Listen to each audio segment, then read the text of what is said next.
Good morning and welcome to a very sunny and hot Xiamen. It is all to play for in the penultimate IFSC Lead World Cup of the 2019 season. I'm Charlie Bosco.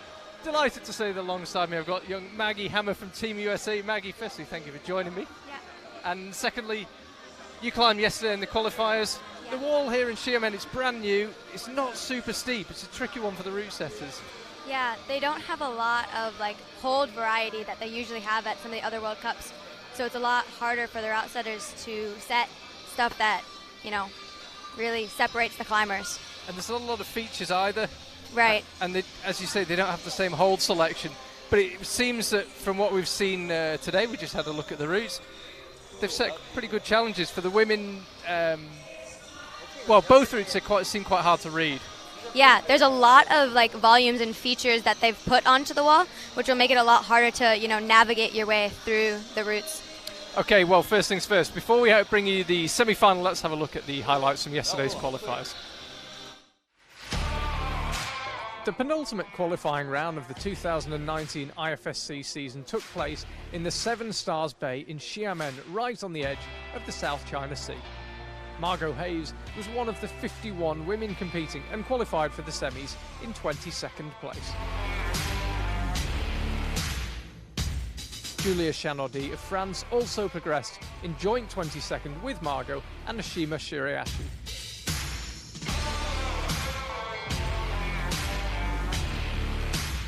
Iran's Elnaz Rakabi had a good day too, topping one qualification route and ending up 21st.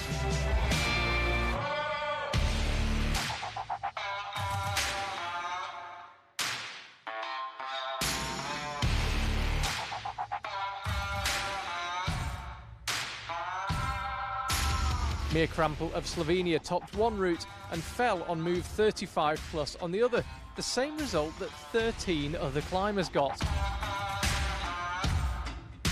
Cheon-seo of South Korea topped both routes to continue her exceptional season.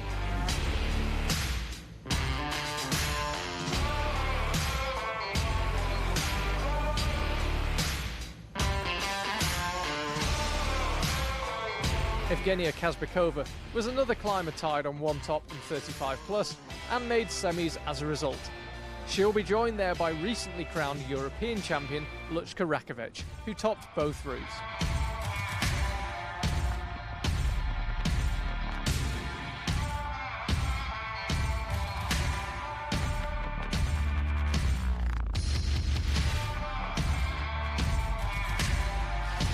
There were also multiple tops in the men's qualifying round, with no less than 35 out of 55 climbers topping the second route. 8 climbers topped the first route as well, so there's real pressure on the route setters to separate the climbers in the semi-final round and prevent the competition being decided by countback.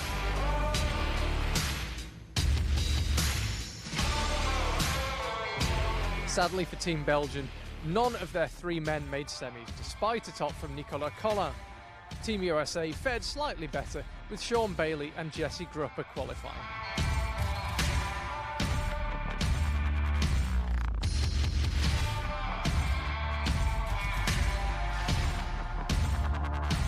With qualification for the Olympic selection event in Toulouse on the line, several climbers, including Alex Kazanov, needed good results, and Alex got one, progressing to semis in 20th place.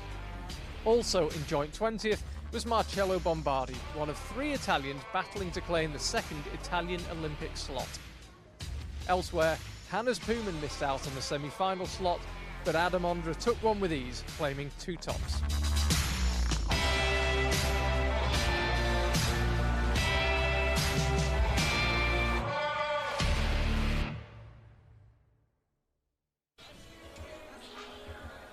And welcome back to Xiamen. That is the scene live on the wall here. As we mentioned just a second ago, it's not the steepest of walls, so the route setters have had to get relatively creative. And this is how they'll come out for the women's semi-final. It'll be Eloise Dumont of Belgium out first. The 2 Americans, Maggie's compatriots, Margot Hayes and Ashima Shirayashi, climbing next to each other. Julia Chanaudy a little lower down the order than she might have expected. And good to see Salome Roman back in the World Cups as well. She'll be 10th out. As ever, climbers coming in reverse order for their qualification ranking. The middle 10 has a very familiar feel to it. Julia Fisa, Laura Gori, Evgenia Kazbekova, Molly Thompson-Smith, Christine Schranz, again, good to see her climbing again at this level. And Natsuki Tani back in action after taking a couple of World Cups off. And then the legend, still the woman with the person with the most World Cup wins of all time, Jane Kim. She'll be out 20th. Then Yutong Jiang, good day for the Chinese team yesterday. And Akio Noguchi, Mia Kramper, Luchka Rakovic, Ai Mori, Cheonsa and Yanya Garnbrett. Big ties yesterday in the women's qualification, hence why we've got 27 women rather than the regulation 26. Alex Kazanov and Christoph Hanke will be the first climbers out over on the men's side. Jim Pope and Misha Pekoraz following them. Sebastian Halenka, who didn't look particularly happy with his performance yesterday but ended up making it through to the semi-final, will be fifth out. Now, one quick thing to tell you, Sean McCall, who's scheduled to climb 7th, we believe is not climbing. He's apparently sitting in the audience. We've sent someone to try and find out some more information. That's all I know for now. But as it stands, Sean McCall appears not to be climbing, but could be wrong. If we are right, we'll try and find out the reason as soon as we can, but just to let you know. And the new Fei Pan, one of the great hopes of Chinese climbing, will be the 9th climber out, Martin Stranik. He won't be the last Czech climber out. First of 3, he'll be 10th. Then Samoa Narasaki will be 11th. Another climber is good to see back. There's a few people falling into that category today. We've got Alexei Rubtsov, he'll be climbing 12th, cleaning break after the 13th climber. And then Sean Bailey and Jesse Grupper representing the United States, Yannick Floe as well after a good World Championship, climbing 20th. Good day yesterday for him yesterday in the qualifiers. Let's have a look at the final 6. We also had a lot of ties over on the men's side, but not enough to affect the number of people that came through to the semi-final. Alberto Hines, Lopez, Kokoro Fuji, Kai Harada, Roman de Grange, Stefano Gisolfi and Adam Ondra, a heavyweight, big-hitting final 6. We don't always get big attendances for these 2 World Cups in October at the end of the year. But we had 51 women and 55 men taking part yesterday, so strong fields on both sides. First climbers are out, Eloise Dumont, top right, and Alex Kazanov, bottom right. Alex needed a big result. He's got his eye on qualifying for the Olympic selection event in Toulouse at the end of November.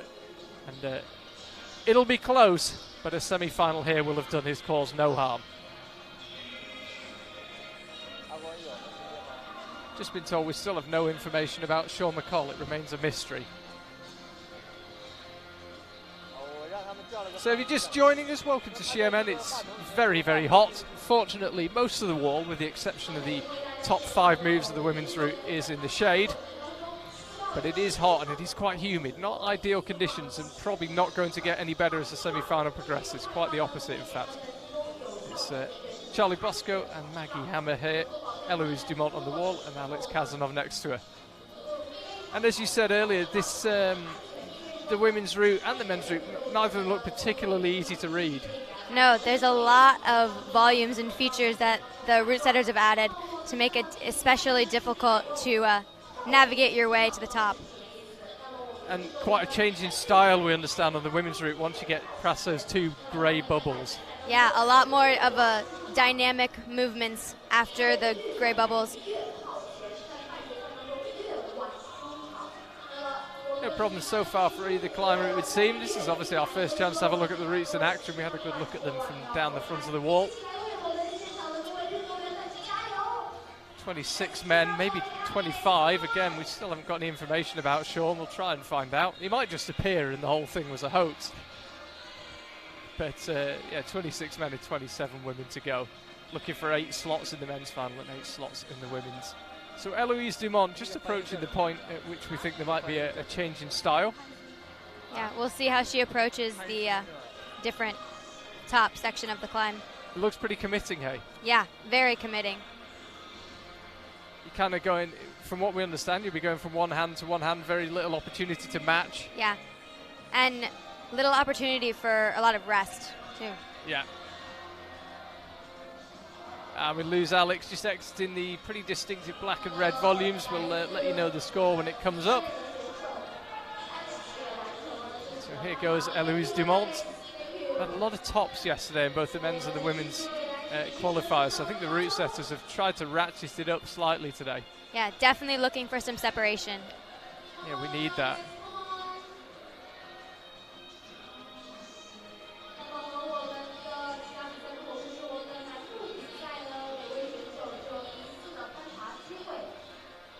apologies, by the way, if scores are slightly slow to come through. The internet has been coming and going a little bit here in the venue. That's both at the judges' end and our end. So we'll keep you as up to date as we can on the scores. And we said there was a change of style as you exit those two big bubbles. Eloise Dumont, the first victim above there, but she managed to get to the bubbles and above them. Remains to be seen where that will leave her. She looks frustrated, as if she made a route finding error, a route reading error, I should say. Let's see if we can get a replay. Christoph Hanke out next of Germany. Over on the women's side, it'll be Mei Kotaki. Always fun to watch Mei climb. Yeah.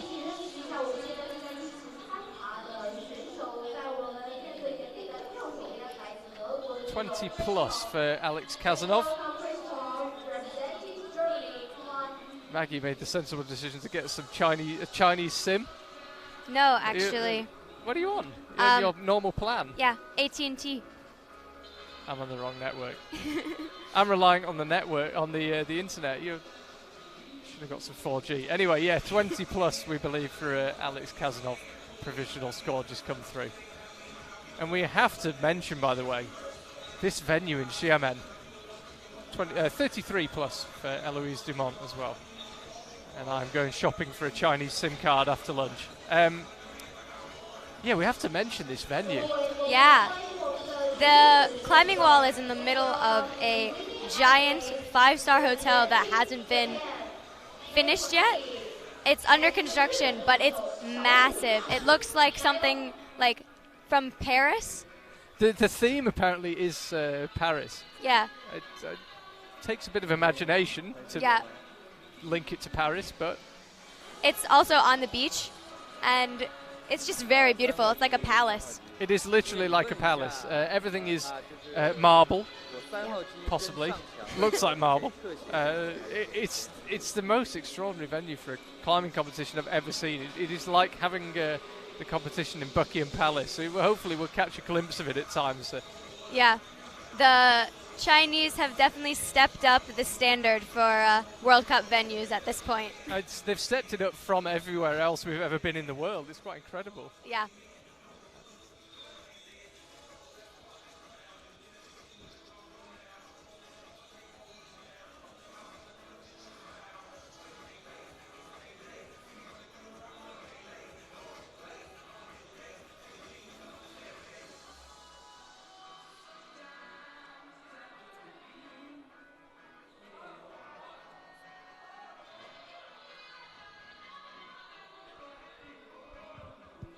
So Christoph Hanke safely through the section that stops Alex Kazanov.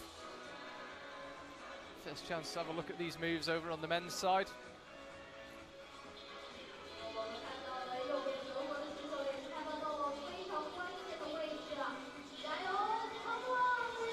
It's a pretty classic endurance fight from what we understand in this men's route. Quite tricky to read, but not a lot of opportunity to rest. Tough move after tough move. That's a real test of the forearms. Just came up a little short. And Mei Kotaki the same. And just looking up, she's short of where we lost Eloise Dumont. Don't know exactly where she fell. Here we go.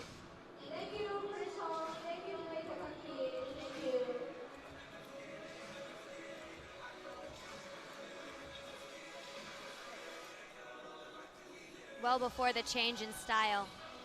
Yeah, quite short of it. So interesting. Eloise Dumont didn't look like she had any trouble up until then. No. So Jim Pope of the United Kingdom will be out next. Meet Nika Potapova, fresh from a Youth World Championship win. I've got the score first. Oh, you need to get on the internet. Look at this. It's a modern world. You need to get on the Wi-Fi. Christoph Hanke 27+. And Mei Kotaki. Oh, we're still waiting for Mei's score.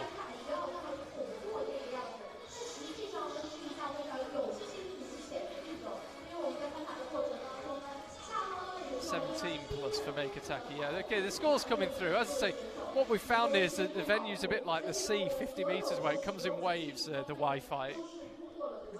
When it's going well, but when it goes, when the tide goes out, we might not be getting any scores for a while.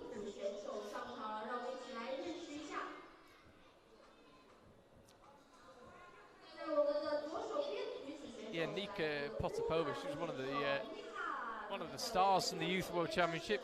Yeah.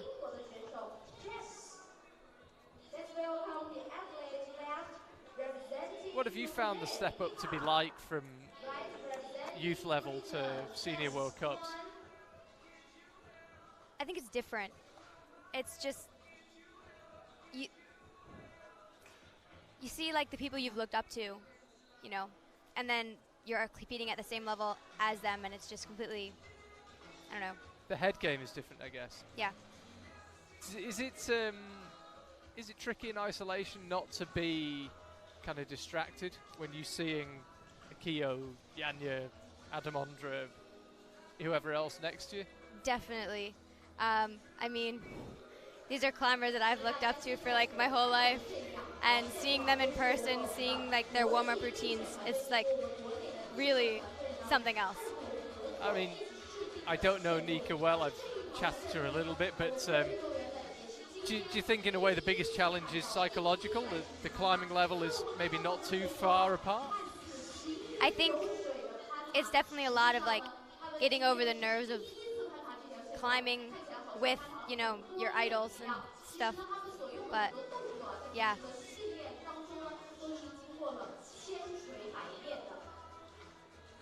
It's clearly a tricky move out there. I think it's the same move we lost May on. Yeah. I think we'll just double check.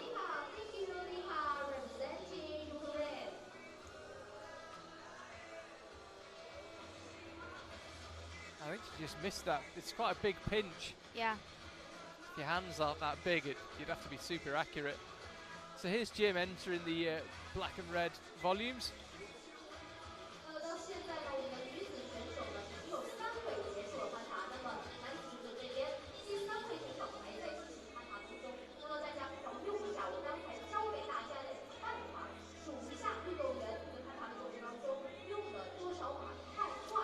Yeah, 16 plus, by the way, for Nika, so it's actually one move short of where we lost Meiko Taki. My apologies, we'll get to know the routes better and better as the semi-final goes by.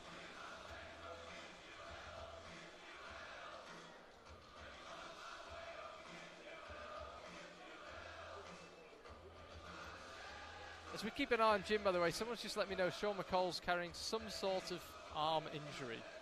Sorry, I can't be more specific. But it sounds like he won't be climbing today, so sadly Sean McCall, who of course has already achieved his main goal, which is make it to the Olympics, won't be climbing today.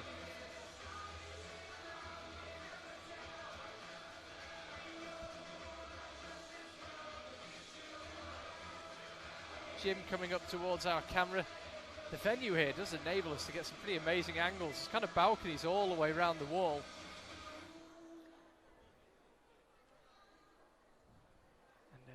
Jim, a decent boulderer, but he's definitely had better results down the years in lead, and he's looking really strong here. Still just a move or two short of where we lost Christoph Hankett.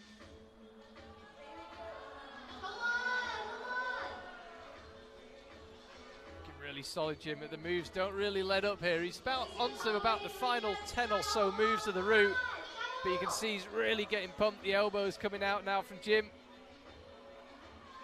He's fighting. He's fighting hard. Yeah. This is a really strong performance from Jim Pope. Just slapped up with the left hand. He'd looked pumped for 3 or 4 moves before that, but did really well. Particularly that big move out left, just to hold on to that. Yeah.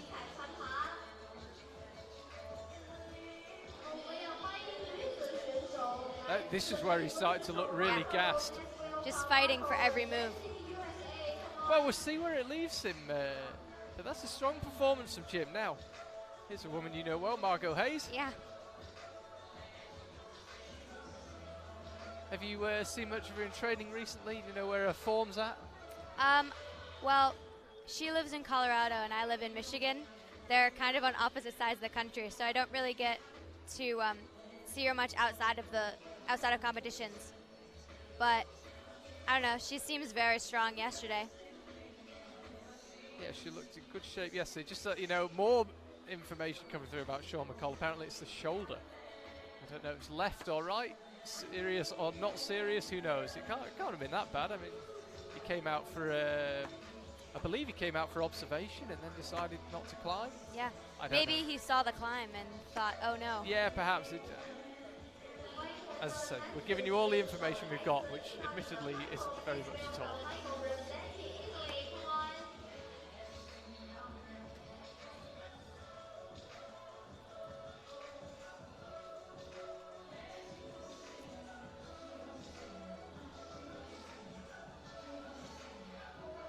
Still awaiting the arrival of Misha Pikoruaz, by the way, on the men's route. So Margot Hayes got the wall to herself right now. Manages to stick that move where we lost Nika. And that was where we lost May. Yeah, it's pretty burly women's route. Yeah. Through these big volumes. Pretty bouldery at the top. I mean, and through the bottom too. Yeah, you can see Margot's head kind of firing back slightly as she lands on some of the moves. There's a lot of effort going into these moves. Yeah.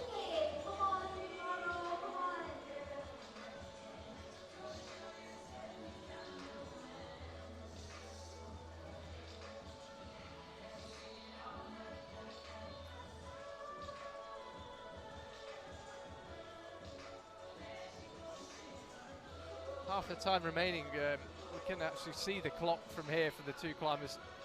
As ever for the semi-final, we don't actually put them on the screen because it gets slightly confusing about who's who. But yeah, Margot's got plenty of time left, 2:45. And in the background there, you caught a glimpse of the 5-star hotel that is, well, sadly it's not hosting us, it's hosting the competition.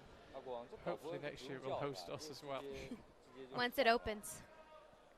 Come out 2 weeks early, just lie on the beach. Hopefully we'll get to see a little bit more of the top from Margot. Yeah, Eloise Dumont got through. She got to these two grey bubbles, which are the kind of the main feature on the route, and they really denote where the style changes. And she got to the triangular volume above, and then we lost her just moving off that.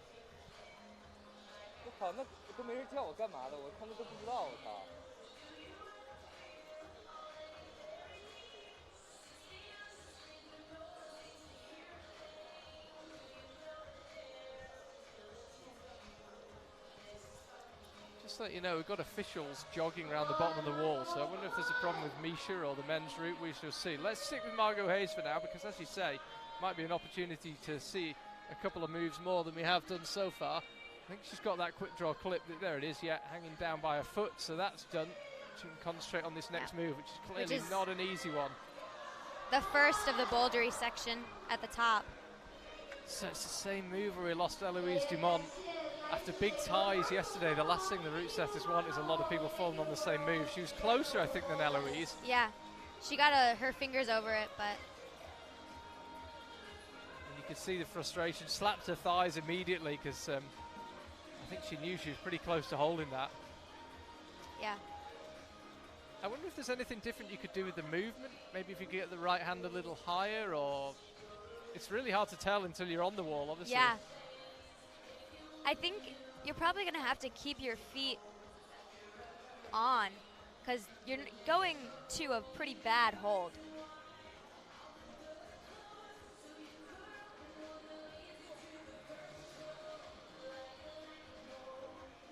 Yeah, so we don't have any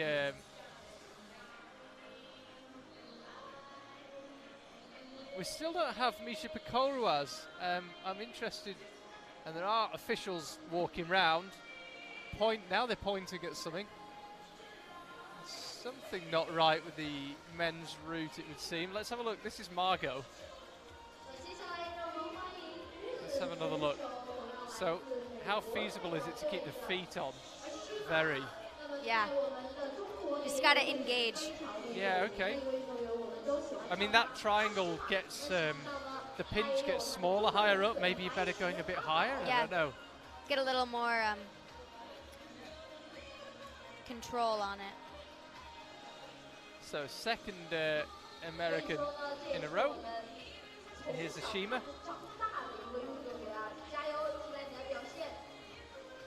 She's now climbing out of Salt Lake, right? I believe she's moved over to Salt Lake. She was in New York for a long time.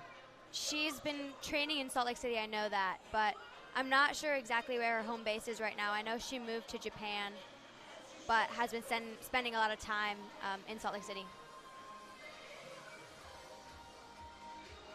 Two pretty nice places to split your time between, Japan and Salt Lake City. I'd probably live with that.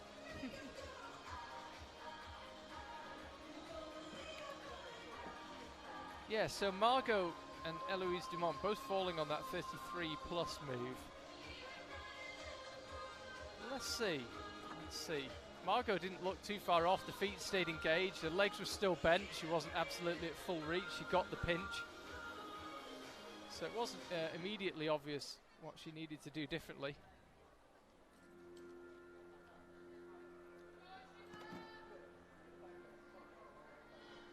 And still no Misha. One of the route setters, our chief route setter now, is about to head up the men's route. So there's clearly something not right with the men's route.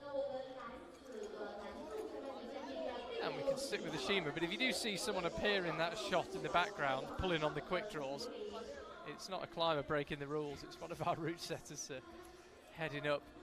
There are some technical incidents. We will do it right away. 我们可以看实际上此处方呢就交到我们女子线的方面。那从这里呢也可以看出来，我们攀岩动作呢实际上是一项非常严谨的运动啊，因为呢出现。Xiamen just having a little bit of indecision about which heel to go with, and again this is a move where May fell, so not to be taken lightly. Yeah, she just never looked convinced by that. Yeah, too much hesitation.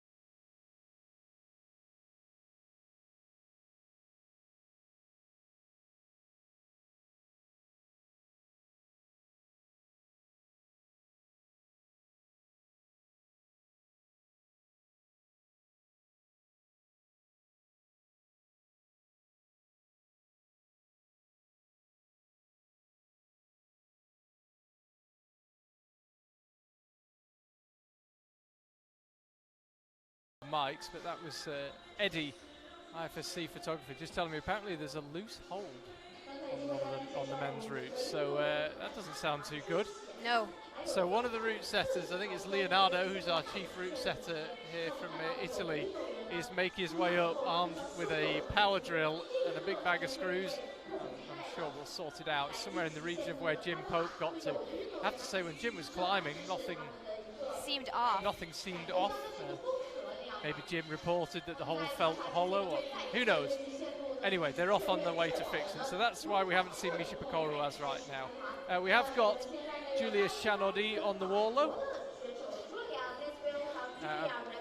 In years past, we might have said she was kind of a lead specialist, primarily a lead climber, but the boulder season went so well for her this year. Got her eyes firmly, I would imagine, on Toulouse. Don't forget, it is just over a month, 27th of November that gets underway, and that's the Olympic selection event. It's a standalone competition, and we'll take more climbers forward for Olympic selection that event, and I'm sure Julia's focusing pretty hard on that right now.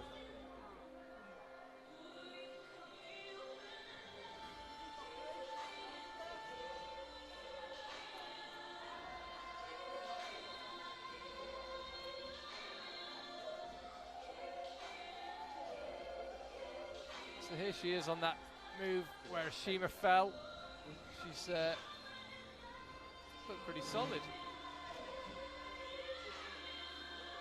Just keep an eye on Leonardo as well. You might see him actually come into your shot. There's his foot, top right of the screen, firing a load of screws more into one of the volumes. It was actually a couple of moves before Jim fell. Interesting. Well, there he is in the background. You can see silhouetted against another part of this vast complex that is the 5-star hotel.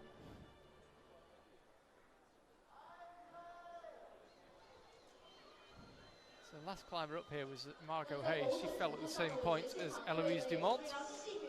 平时呢，我们的各位定线员团队呢，在制定线路的时候，都有可能是在一个月黑风高的夜晚，然后悄咪咪的制定线路，一群人。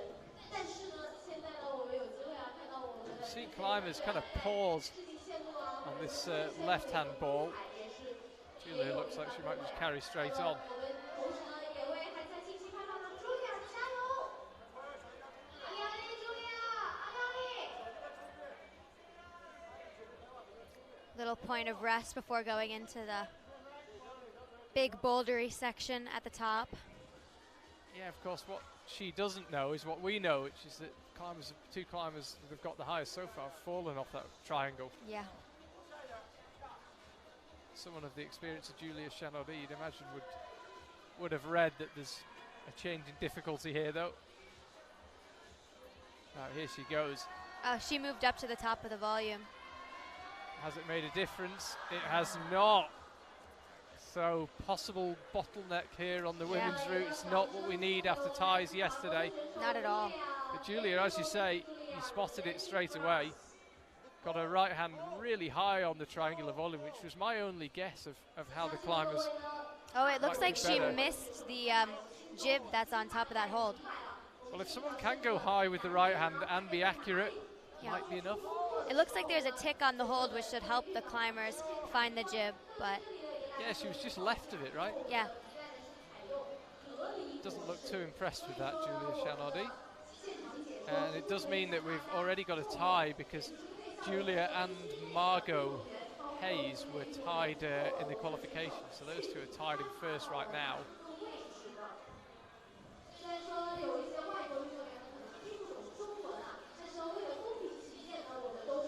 You can see Leonardo still working away. He must have put a lot of screws into that thing. He's been up there about 5 minutes. Definitely doesn't want it to come loose. So that's the hold they're going for. That's where they've come up short. It's quite a wide pinch by the looks of it. Yeah, they got to be really accurate to hit the one spot that has the jib. Elnaz Rakabi now. Saw her compatriot Reza climbing in the speed last night. Takes her turn on the lead wall.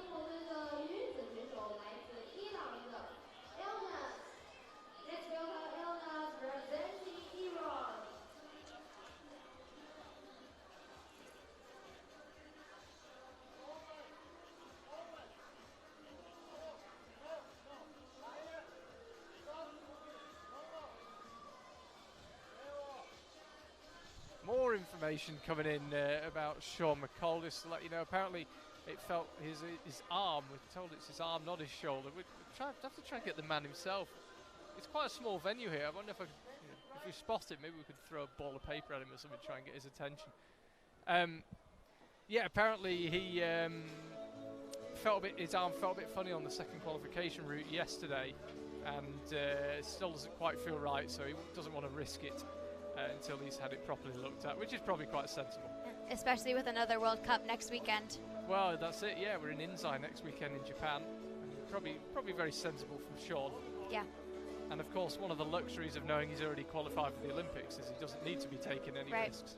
He doesn't need this comp to bump up his combined rank.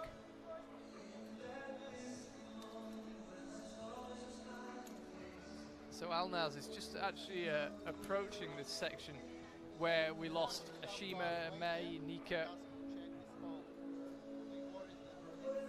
Topped one of the routes yesterday, Elnaz, but that route had an awful lot of tops. We had a lot of tops on both sides. A lot of tops on every climb yesterday, men and women.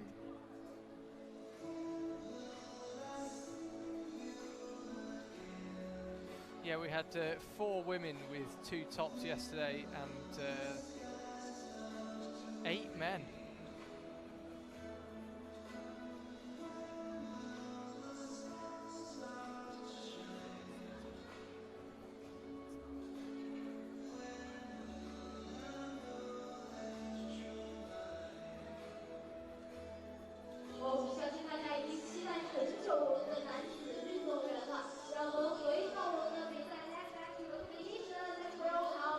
Just to let you know, Misha Pekorovas has just come out, so it looks like we're underway again on the men's route.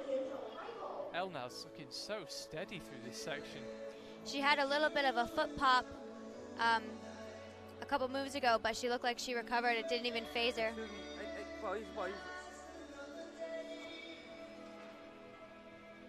All things are relative, but she's quite a tall, long-limbed climber.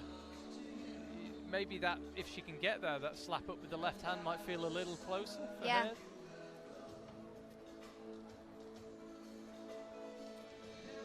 Being a little taller could maybe help her stay engaged and stick that move.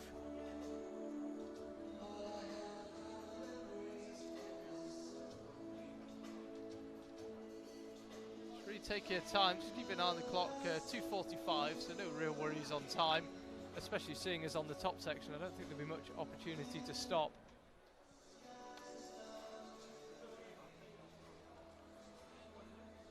First and only Iranian climbing in this semi-final to date.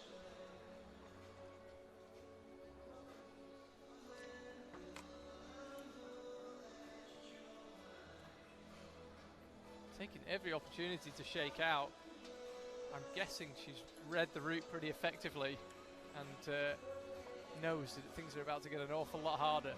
Yeah, preparing no rest in the top section.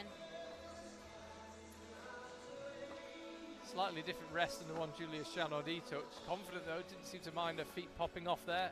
Controlled it very well. Wow, resting on the hold that everyone's been falling off of. She looked really strong yesterday. I happened to be stood right by the top of the wall when she topped her route and she looked so smooth. What can she do with this move? To get herself set up. She's going to the top of the hold. Goes high. Oh, it looked like she just missed the jib as well.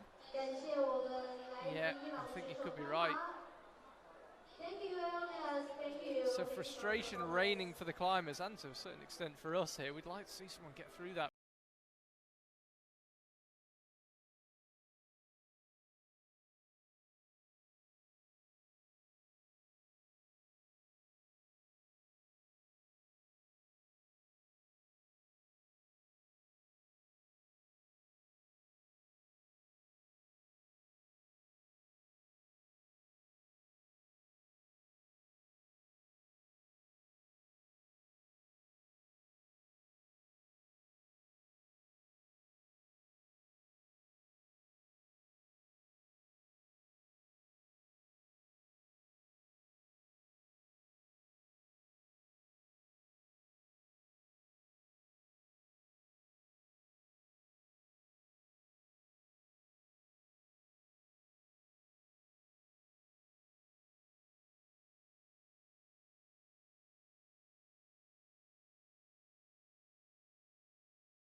so far, really entering where the tough moves really begin, those black and red volumes. So let's keep an eye on him. Split screen, Elena top right, Basti bottom right.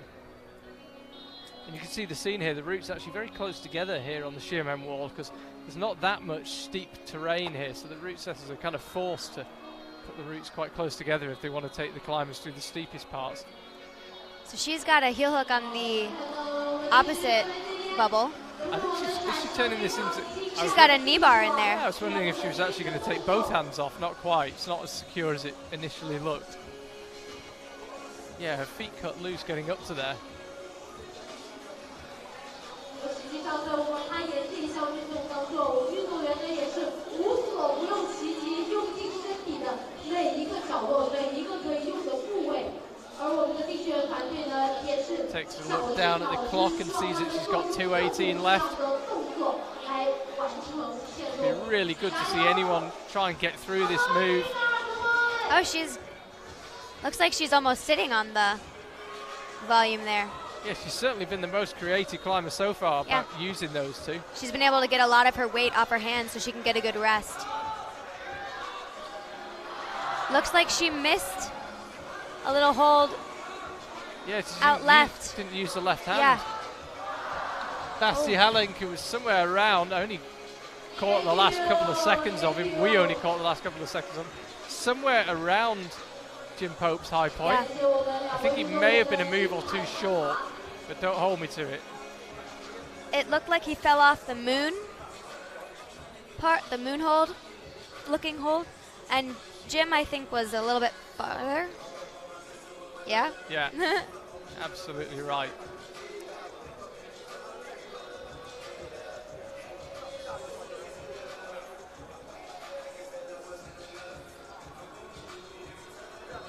So, Basti, the fifth climber out, Marcello Bombardi, World Cup winner Marcello Bombardi, will be out next. Over on the women's side, it's Yuki Hiroshiga of Japan.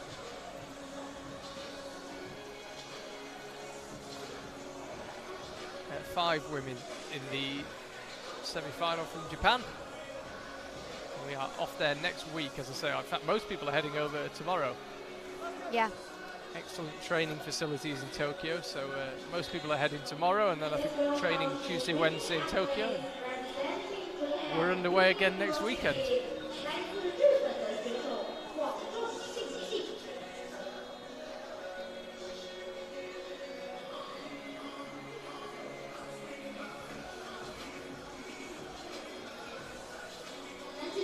The girls had a similar start yesterday where we had a volume that we had to mantle on top of and then stand up and reach out. I don't like those funky starts. Oh, well, they're fun to watch. I would hate doing one in the comp though. Yeah, I was getting a little stressed out about it, but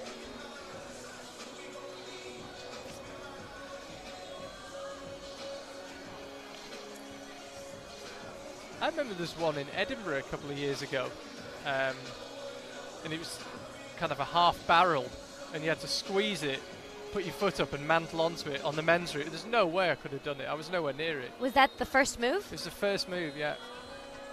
I mean, I've got knackered hips, but even so, I couldn't get anywhere near doing the move. I would be sitting in ISO like stressing about that one move. Falling off and landing flat on your back like a turtle. That was me every time I tried it.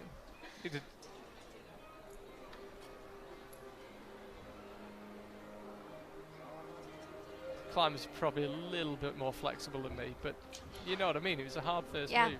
Did anyone fall on it? No, nobody actually made it look hard, but it was.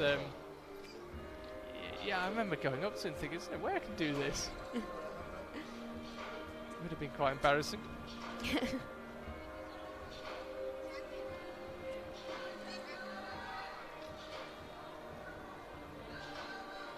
So this is a move where we lost to Shima and a couple of other climbers. No problem for Yuki. Had to commit to it.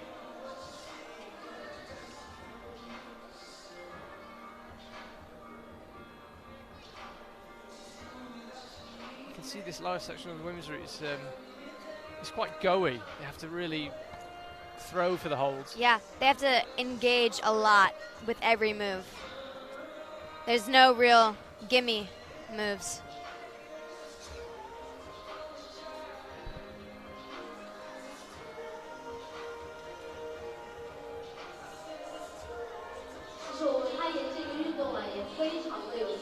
See Marcello Bombardi just submerging in the background there. 不过呢，他们需要克服心理上面的恐惧，心理上面的因素。看到运动员们越爬越高啊，有一些时候呢，其实他们心里呢也是非常的紧张的，就和我们现场各位观众朋友们的心情是一样的。所以呢，最重要的他们要做的就是相信自己，相信自己一定能够做到大胆的去出手去做动作。Believe yourself, come on！There's Marcello Bombardi safely through the black and red volumes. Yuki just popped off with the same move, going off the triangle volume. Oh, we really need someone to get through that. Yeah. It can be strange in a semi-final, although the climbers can't see what everyone else did. It seems like once someone gets through it, more get through it. I don't know how that works. Marcello Bombardi now, let's keep an eye on him. A real scrapper of a climber. Wow, that was impressive. Cut his feet. Oh, it was a good effort from Marcello Bombardi.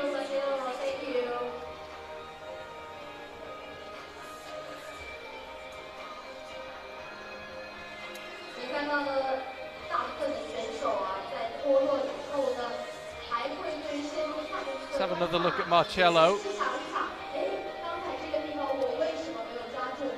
No shortage of effort as ever.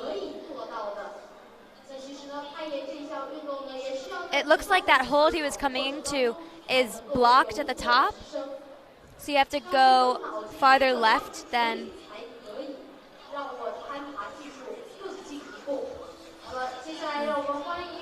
We'll see. See when someone else gets up there. Here's Salome Roman, Brianson's finest. Haven't seen her in quite as many World Cups this year. Good to see her back on the wall.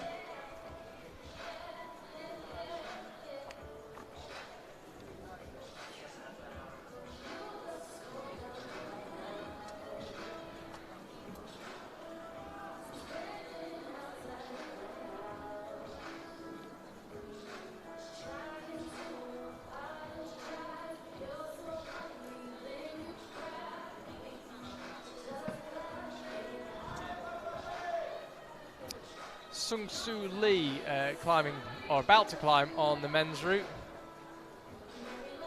No Sean McCull, of course. We've got Maggie Hammer here on a gorgeous day here in Xiamen, hot and sunny. The wall the climbers are on, mainly spared from the worst of the sun. As we watch Salome Roman lining up, the big move with the left hand. No problem. Yeah, beautiful day here in Xiamen. And, just to let you know, just to keep you up to date with all the news here, Sean McCull had a minor problem with his arm yesterday on the second qualification route, and having woken up this morning and still feeling a little difficult, has decided not to rest it. So that's why we're not seeing him climb, if you're wondering where he is from looking at the start list at home.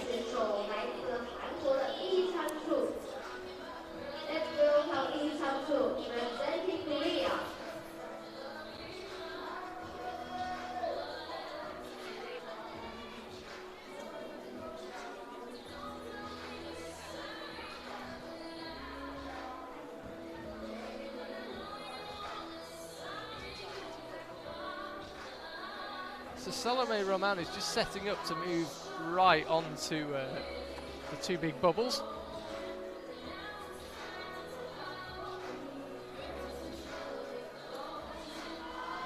Here she goes. She looks very extended going into this, but she managed to get through it. It's amazing how creative she is for quite a short climber, but yeah. I the key move, the 33 plus move that stopped so far, what is it, 5 climbers? I can't believe that's going to be easy for her. Yeah, it'll be hard to keep her feet on and stay engaged. I wonder if she could maybe get her feet higher where her right hand is now, maybe? Yeah, it's possible. But that'd be very scrunched up going to set up for that move. Yeah, until you get on the wall, it's really hard to tell what it would feel like. I think you're right, yeah, maybe it would be just that bit too high. It would make the right hand worse. Yeah. It would be easier to hold on once you started to move, but it'd be getting up that would be difficult.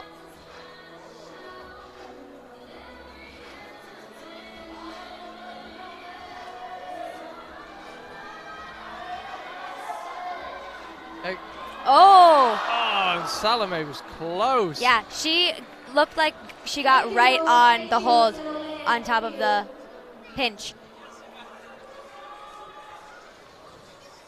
That was close from Salome Roman. And we used Sung Soo Lee low down as well.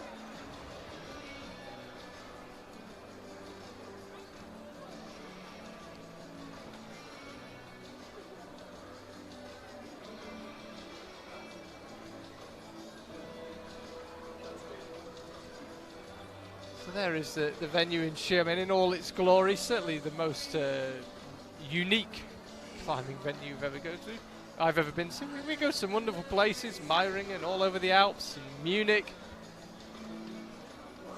and we go to Vale. We go to some wonderful places, but I've never been to anywhere quite like this. Never climbed in a palace before. I'll speak for yourself.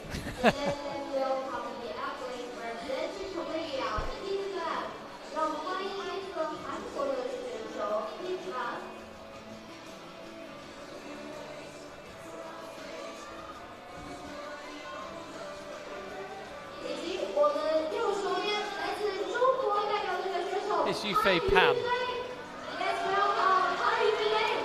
It's really looked increasingly impressive over the past few years, particularly in lead. He picked up a medal in the Xiamen World Cup last year.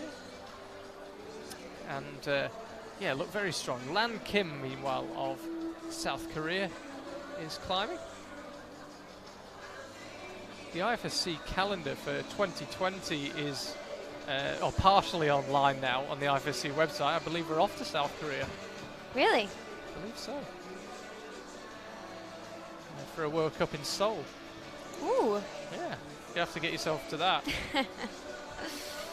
We'll see.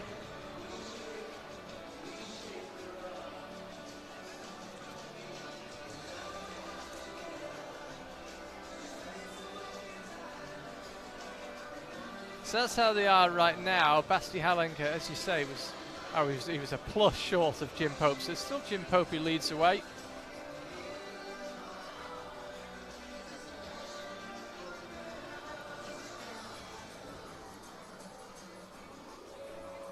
Yufei Pan on the right-hand side on the men's route there. Hasn't really found his rhythm just yet. He's a bit slower than some of the climbers through this lower section. It's taken him a minute so far to get to this stage. You can see that big tie at 33 plus could cause some problems a bit further down the line. Remember, we've got count back from the qualifying round to rely on as well to separate the climbers, but there are also a lot of ties in the qualifying round. Hopefully it won't come down to the countbacks, but it never feels like a very satisfying way to decide it. No.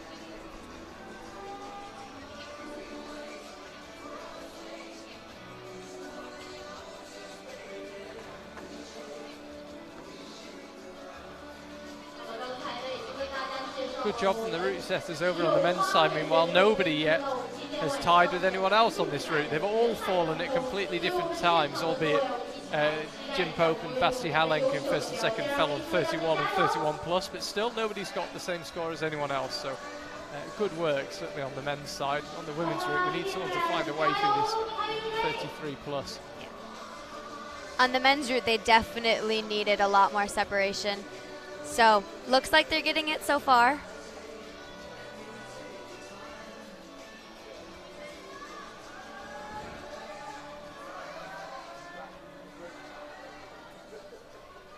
Pan getting a bit of encouragement now. The crowd beginning to fill up here in Xiamen. We had a full house last night for the speed final. If you haven't seen the speed final, you need to go watch that. Definitely need to go watch that. It was a very big night. If you only have 2 minutes, I would say watch the final race of the women's side. Definitely watch it. It won't take very long. It will not take very long at all. It's a good point. Yeah, if you've only got 8 seconds to spare, go watch it. Go watch it. You'll still have a second left.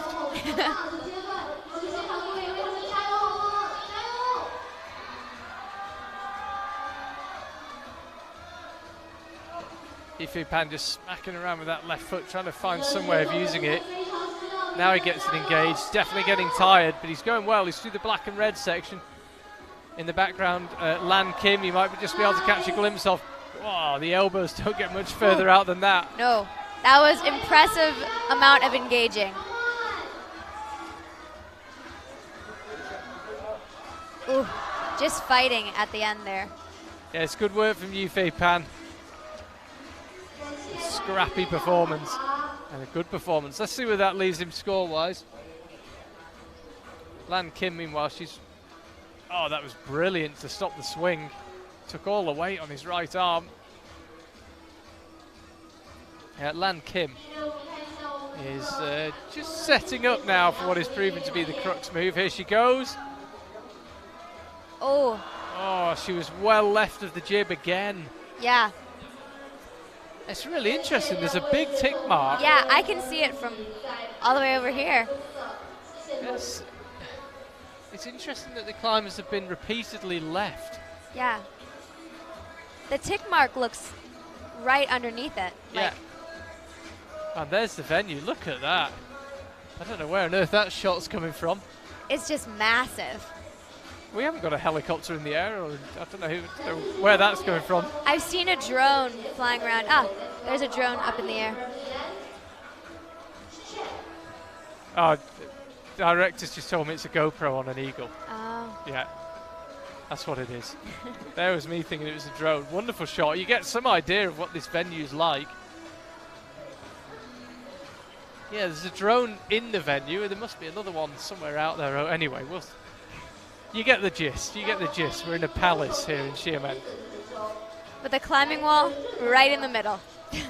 Yeah. I don't know how much use a speed wall's going to see in a 5-star hotel. Yeah. We'll find out anyway. You never know. You never know.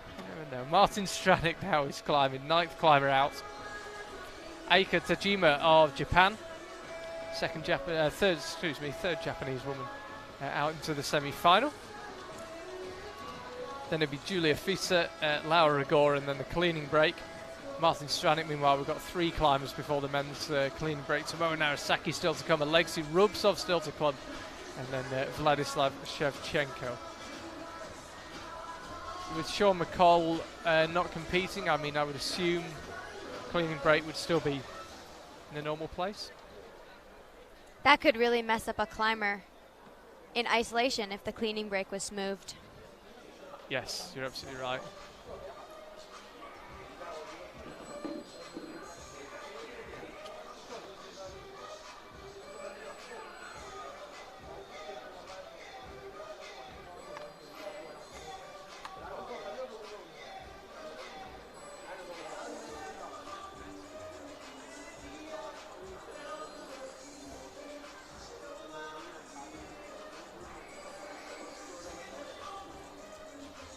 Martin Stranik and Eika Tajima right now on the wall. Martin on the men's route on the left. We're starting to get familiar with these routes now. We haven't seen too many climbers getting into the upper section on the men's route, and it's that 33 plus move that's causing all the problems for the women.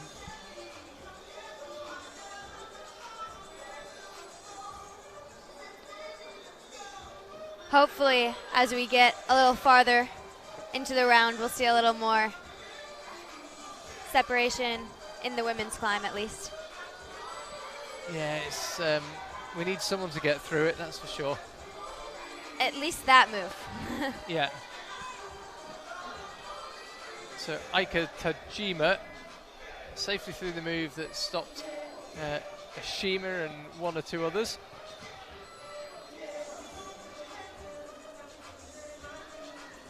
Yeah, Meikataki fell there as well. Nika Potapova fell one move lower.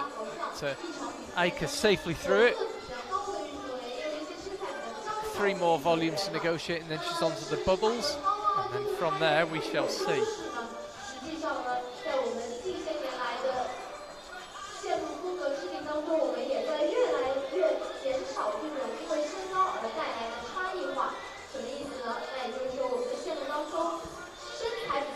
Lost Martin Stranick, by the way, exiting the black and red volumes that you can see on your screen, and we're watching our monitor as well. We're following Aika Tajima. I just looked over my shoulder and I've seen Martin back on the ground, and judging by which quick draw he's lowered off, he's just exited the red and black volumes. Looks like he fell going to the pentagon, so like a couple moves out of the black and red volumes.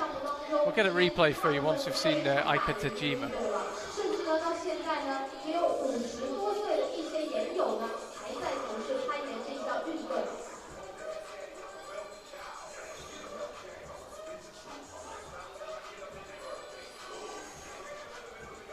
Will be Tomoa Narasaki out next. His brother will be climbing a bit later down the order as well.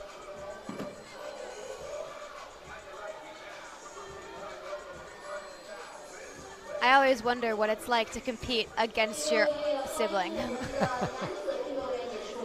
Yeah, it must be strange. Yeah, like I have siblings that climb, but we don't compete against each other because they're boys. But it'd be very strange. Yeah, it would be a weird thing. I'm trying to think of when we've seen him in direct competition. I don't think, have they ever raced? I've ever seen him race on a speed wall? I don't think so. Here's Aika choosing to pause. So we've seen a couple of methods here. Nobody yet has found a way through. Had climbers ignoring that left hand hold, holding the right hand. Oh! Ooh, differently.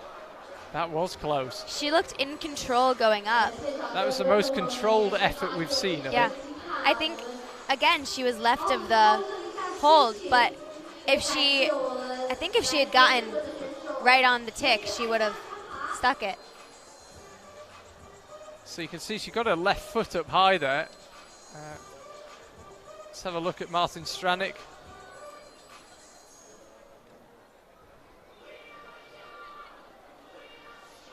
So he was just heading for the pentagon. Looks like he just didn't get his shoulders engaged going into it. So let's stick with Tomoa Narasaki. That's that quick climbing style. He's already up there. Yeah. Oh, looks like he missed the hold going up there. There we go. Just got so much spare power. Yeah. So that's where we lost. Martin was heading up towards that hold. Here's Tomoa again coming up towards our camera. Balconies all around the wall here. You couldn't get much closer to the action than you can here in Xiamen.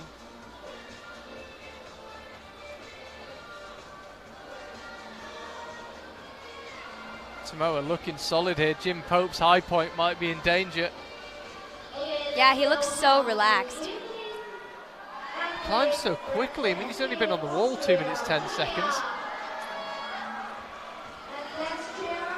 Oh. Went up with the left hand. I've seen that a couple of times from Tomoa where you suddenly realise he was tired. Yeah. He sort of popped up for the left hand but didn't look convinced. No. He looked so in control and then just done. Strange one. Yeah. Tomoa didn't properly go with the left hand. Yeah. Julia Fiesenau of Austria. Brought a very reduced team, Austria. No Jakob Schubert, no Hannah Schubert. A lot of their bigger names missing. No Jessie. Julia Fischer is hit. First Austrian out. Christine Schranz will be climbing in about 5 climbers' time. Post cleaning break. Here's Alexei Rubtsov. Really good to see him back after he injured himself earlier this season. The Russian machine.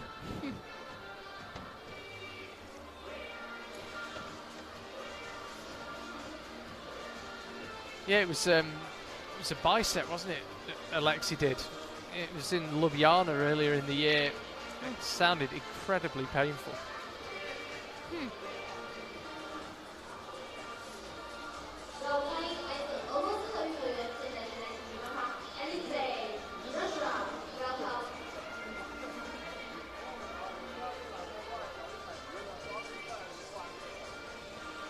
So you can see there Tomoe Narasaki matched Jim Pope's high point, got the plus. But same score as Jim, but it moves ahead on countback. Over on the women's side, you can see there big problems because we've got a big tie. No less than 8 out of the 12 climbers so far tied. So that's not good. No. Could do with getting that sorted out. I don't know how Rubtsov ended up there in 12th. I'm pretty sure he's on the men's side. Must be, as I say, we're having 1 or 2 communications issues with the Wi-Fi here in the venue. It comes and goes, so apologies if we get 1 or 2 confusing results like that.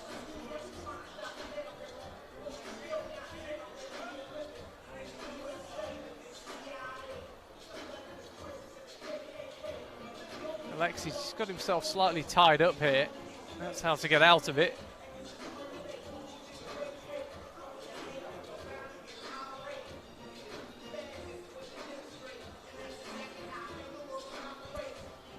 Julia Fischer, meanwhile, over on the left, I think he's about to set up.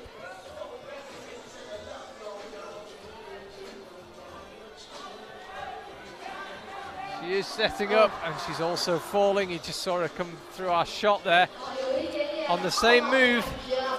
A little left of the tick. There must be something about the move that pushes you left. Yeah. I guess it's in order to keep the right hand good, you might have to slightly lay away off it. Yeah. Who knows? Hard to tell without being on the climb. We can but speculate. Alexei Rubtsov's looked tired for a few moves here, but one thing he's not lacking is determination, and he's still going.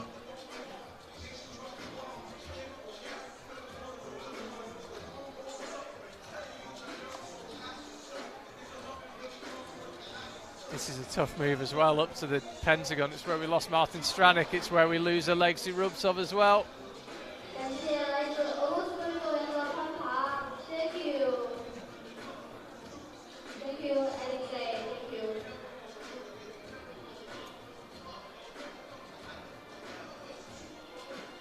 Laura Rigora, the 14th climber out. Going quickly this women's semi-final because the men, in terms of number of climbers, have actually caught up, despite the long break when we had a problem with one of the holds. So the women's route's going quickly. Alexei Rubtsov just untying. Vladislav Shevchenko, his compatriot, will be out next. The last Russian on either side of the semi-final. Laura Rigora, what a Youth World Championship she had in Arco. Won the double of Boulder and Lead. Interesting on the youth side, that seems to happen a lot more commonly than it does in the seniors. You see people winning the double. Yeah, happens a lot more than, yeah.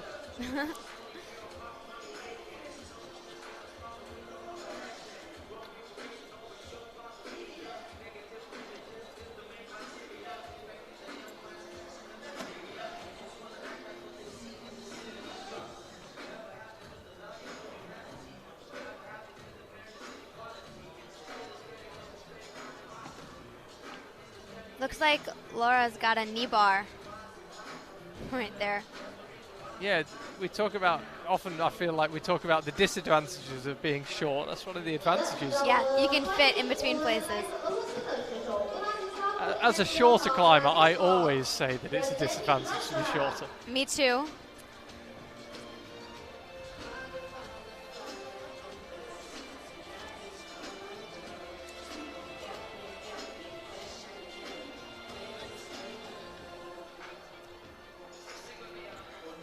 So you can see Vladislav Shevchenko's just got underway. So after Laura and Vladislav, when the cleaning break will occur on both routes. It's likely to be simultaneous. Fear not, though, we've got some entertainment for you while the cleaning break is going on.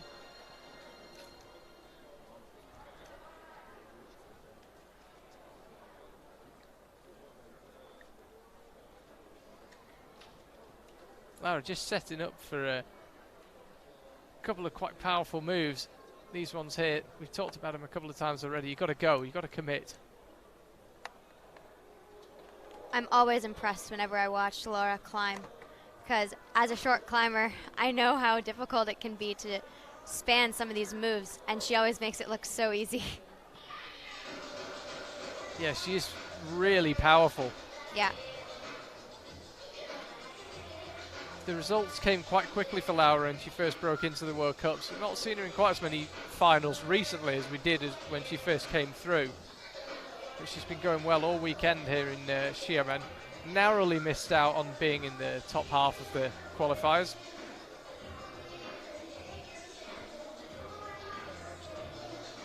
Just under 3 minutes remaining for her, so no issues on the time. Can't help thinking that anyone that gets through this 33 cross move will probably make the final. Hard to believe that no one's got through it so far. It's hard to believe more than 8 are going to get through it. Yeah. I can't help thinking if you stick that move, you'll be in.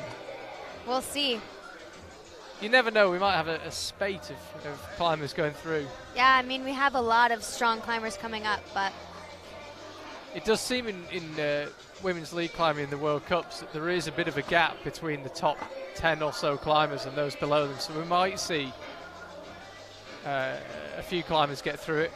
But as I say, I'd be surprised if we see more than 8. It'd be nice to be surprised so we could have a good look at the top of the route. Yeah. Let's just keep an eye on Laura. I'm just looking at her over my shoulder. She's just setting up for that move as we have a look at Vladislav Shevchenko. Oh. And Laura also fell on the move. You can see hands on the head, so that is 33 plus for her as well. It looks like she got just on the tick, but as a shorter climber, it must have been hard to keep those feet on, so hard to stay engaged. I wonder if she got the left foot up high. It didn't look like it. Okay, we'll have a look at a replay in a second and we'll be able to have a bit of a closer look. Let's stick for now with Vladislav Shevchenko. Clean break coming up, and then it'd be Do-Young Lee as we lose him a bit lower down than we might have expected. Do-Young Lee and then Evgenia Kaspakova. Let's have another look if we can at Laura Rigora.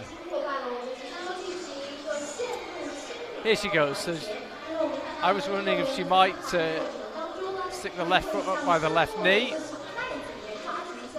She's pretty much on it.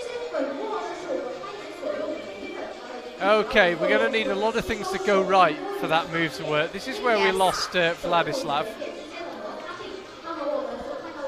Going right up to the second red and black triangle.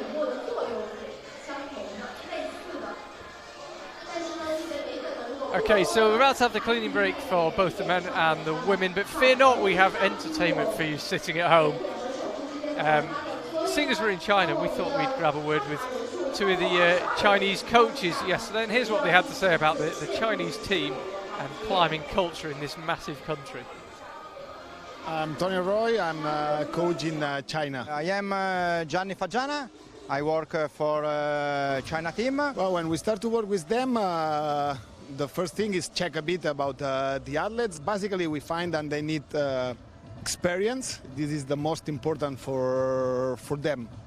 The culture is a little bit different of Europe because normally the wall is more vertical and slab. If you check this type of wall, for example, not have many angle. Sometimes the China guys have a little problem in normally lead wall in World Cup. The most important thing for growing up the level of these guys is move around the world, because try different type of setting, try different type of wall. For this we do the first part of training this year in Bilbao in the Europe. For China, the first goal is try to qualify to the Olympics as everybody. The way to arrive this was Toulouse, and then the first goal was qualify to Toulouse.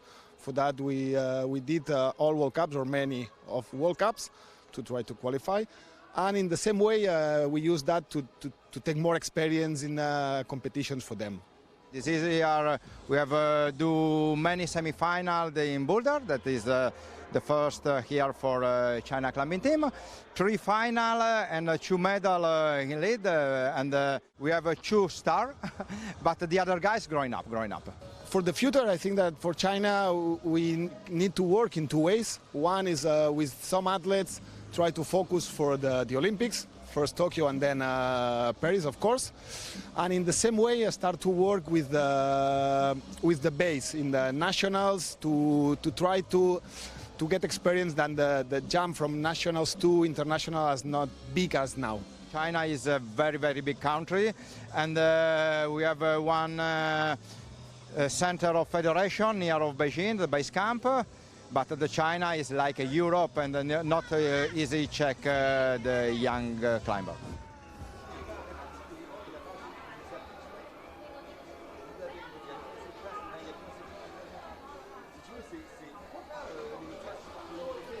Welcome back. Yes, interesting insights there into the Chinese team. They're shipping in some European coaches to try and give them that bit of expertise and take them to the next level. As you heard the coaches say, one of the battles they've got is exposing Chinese climbers to European-style setting and walls. So, yeah, they brought in a couple of coaches to lend some expertise. That's how the scores stand right now. Not at all what we would like to see. 33 plus, causing all the problems right now. The ties, some of the ties currently being separated by countback to the semi-final, but right now we've got a joint 5 climbers in first place. It's not what we want, because we want 8 climbers through to the final. We shall see. Well, we'll get what we're given. But that's how it stands right now, and you can see there 14 climbers out of the 27 who are in the women's semi-final. Big tie yesterday as well in the qualifiers means we've got 27 women. It's Evgenia Kazbekova out next, and then it'll be Molly Thompson-Smith after her, then Christine Schranz, Natsumi Hirano, Natsuki Tani, and Jane Kim. And then the final 7 will be Yutong Jang, Akio Noguchi, Mia Krampel, Luchka Rakovic, Ai Mori, Cheon Se, and Yanya Garnbrett.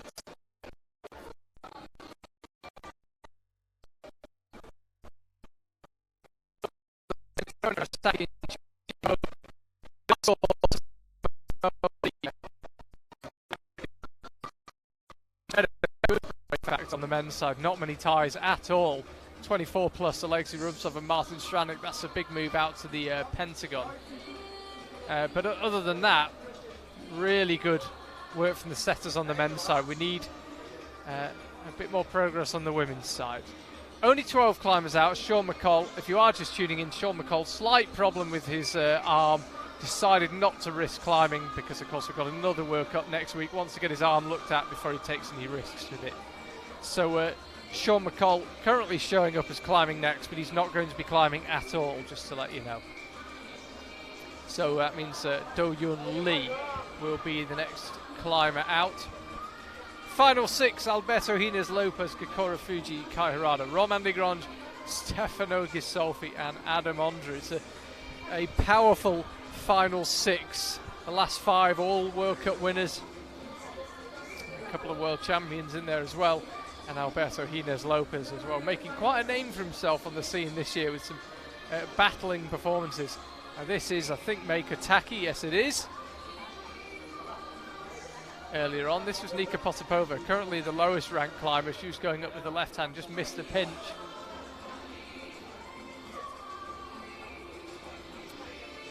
So this is Jim Pope. This is the highest anyone's got so far. Tomoe Nagasaki got that, and then was moved ahead of Jim on countback. That was Margot Hayes. on the 33 plus. That was before we realised what a bottleneck it had become. Ashima fell much lower down, one move after Nika. Same as Meikotake. Same as Meikotake, yeah, exactly, yeah.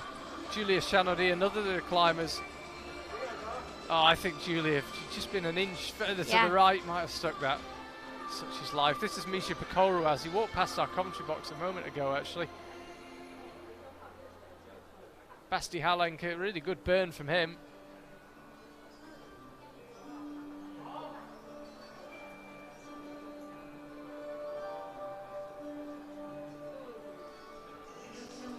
This was Yufei Pan.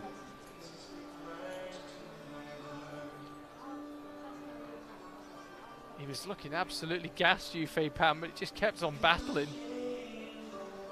Proves to be one move too many. Going up with the left. Aika Tajima, short again on 33 plus. I really want someone to get through. I don't care who it is, just get someone get through it. Yeah, somebody stick that move, just so we can see it. I want to see the rest of the route, yeah. Yeah. The whole route, by the way, is now in the shade. Part of the women's route, the top section was in the sun, but it's not anymore. So if anyone does make it through 33 plus, they will they will be rewarded with a shady wall. That was Laura Agora. I don't want to cause any controversy, but we just saw Tomoe Narasaki and he got a plus. I know he moved, but I think you could make a reasonably good case that he wasn't heading towards a hold. I don't know. I don't know, I'm just putting it out. I just like creating a bit of controversy. I mean, it definitely looked like he was going, he was moving for it, but yeah. I don't know, I just think if you look at Jim Pope, and there is, I don't want anyone to cry favouritism because Jim's British and I like Jim, but it looked like Jim got a good slap on the next hold. Tomoe kind of moved towards it but never really went for it, and they're on the same score. I agree. I agree. I know it's a judgment and you've got to go the way the rule is written. I'm just saying, I wonder if because it moved Jim down a place. Right. And if that ends up him being 9th, we'll see. What do they say? If you haven't heard a good rumour by 12 o'clock, make one up. So there we go. I'm living by that mantra. We can see cleaning break almost done on the women's route. They'll only sadly have to clean up to 33 plus. Need to give that 34th hold a really good scrub so that whoever gets there has got a nice clean target. See if Genia Kazbekova will be the next to attempt it. Do-Yun Lee of South Korea. Let's climb her out. As I say, rumour has it, and you can see the rumour for yourself on the IFSC website, that we might be heading to South Korea next year. All right, I've been told the eagle is in the air again. Look at that. That's where we are. So the venue is left of the building that looks like a castle. I'm told that is going to be called the European Castle when it's finished, and it's the most exclusive rooms in the whole resort. But just all of Europe, just European castle. Just general, yeah. Everywhere from Scunthorpe to Sardinia is covered in style. Entire continent. I hadn't realised how big it was. We're at one end of that. I thought it was only a couple of buildings. It's bigger than the hotel. It is the most amazing complex. It's 750 rooms is the rumour. Yeah, and there's 2 giant buildings that look like they have rooms, and then one main building that looks like just a palace for meeting areas and everything. Kind of feel like I should be impressed, but actually I'm just weirded out by how big and opulent this place is. It's fantastic. Yeah, it's kind of weird since it's not open yet. There's no people around. Yeah, you walk down the halls and it's just sort of echoing around you. It's completely empty except for the people from the comp. So it's it's a little eerie. It's very eerie, yeah. Great fun though. I love it. One of the best things about the IFSC, as we see Evgenia Kazbekova getting underway, one of the interesting things about the IFSC is that because the sport, it's not like NFL or tennis where you know you're going to big arenas. Right. You're going to go to huge stadiums, huge arenas. Here in climbing, we can go everywhere from Place du Mont Blanc in Chamonix to the bottom of Gondola 1 in Vale to a castle. Well, I don't know how to describe this place. Yeah. In Xiamen. It's great. We go to all sorts of funky venues. All you got to be able to do is put up a climbing wall. As long as the wall fits and you can get the spectators and the officials in, you go for it. Yeah. Yeah, well, hopefully we'll be accommodated here next year. Yeah, I heard a rumor that this could be the host hotel, but Well, I hope they put the presidential suite aside for me. So we've got action on the wall again now. Evgenia Kaspakova is climbing. Cleaning break is done on the men's. And Do-Yun Lee will be out very, very shortly. Evgenia Kaspakova, hard to know where to start really with her Hachioji. Her World Championships promised so much, and in the end, the key moments just didn't really go her way. I haven't seen the current standings actually, but she can't be far off now for qualification for Toulouse. She must be pretty close.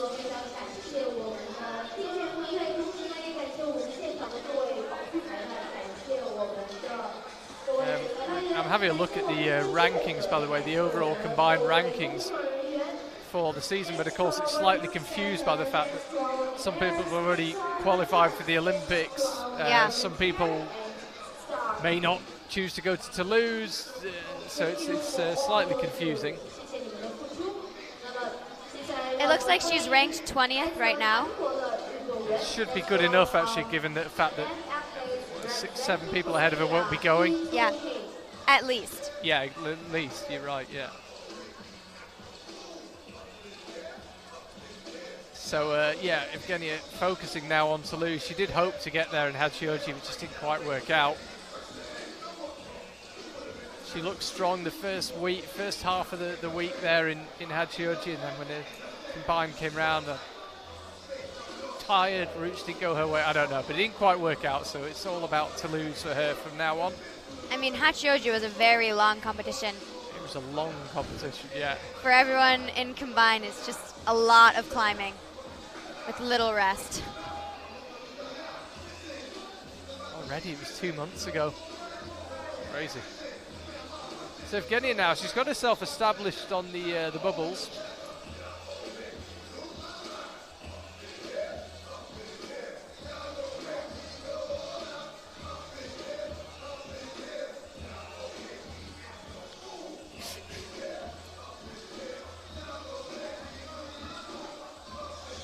Taking a long rest. I wonder if just from the cadence of the climbers, the fact that the cadence has been pretty quick of people coming out, I wonder if Evgenia's got a pretty good idea that there's a hard move not too high up on the route. Yeah. Let's see what she can do. She sets up. Oh! And she sticks it. Finally, wow. Evgenia Kaspakova breaks through. Looked like it was touch and go. She was in there. Quite an unusual position as well. Hips open, facing the wall. Goes up with the right hand now. Controlled that swing really well. Oh, power to spare from Evgenia Kaspakova. This is brilliant stuff. The crowd know this is a big moment as well. And suddenly, she's powering through the upper section of the route. The move above didn't look anything like as hard. And if she can get that clip done, that is the penultimate clip. The next one's at the top. But this next move does not look easy. No, she's going up to a big round ball. There's no additional little screw on either. You're going to have to really commit. Yeah. I think she could do with actually getting the clip done now, because she doesn't want to move out left and not be able to get back to it. As it is, she moves out left, but can't stick the move, but she did find a way through. Fantastic to see someone finally get through it. Here it is. Ooh. Oh, but she was perfect with the left hand. Yeah. I don't think she actually had it as a pin. She ended up just as a crimp, but it was good enough. It looks like for this move that she fell at, the feet are going to be very awkward. Yeah. Well, what you want is something out left. Yeah, that's what you want, but yeah, and you haven't got they're not going to give it to you. Do-Yun Lee on the men's routes, and Evgenia Kazbekova finally breaks through. That is a relief. I'm sure it's a relief for the route setters.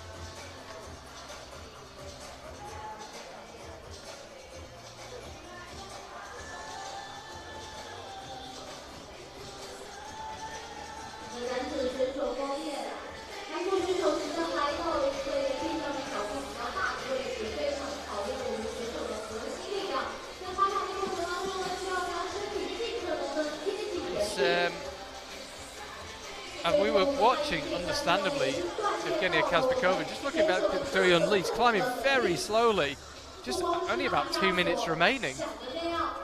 As I say, I was watching Evgenia Kazbekova. I can't say I've honestly seen much of his attempts so far, but yeah, very, very slow climbing speed.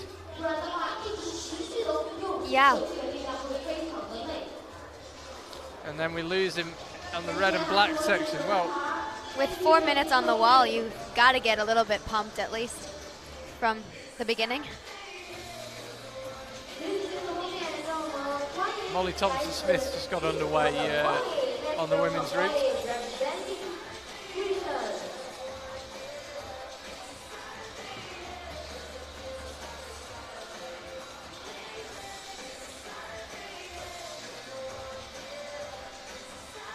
Here's Molly, good day yesterday in the qualifiers, safely into the top half of the semi-final.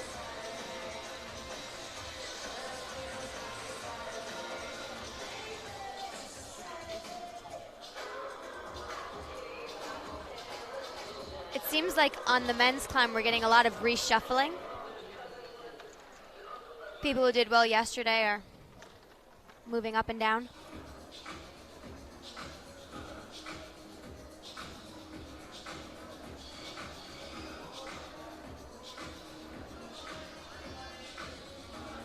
Molly's safely through that clearly quite tricky move that Nika Potapova struggled with. This is where we lost to Xiamen, no problems for Molly.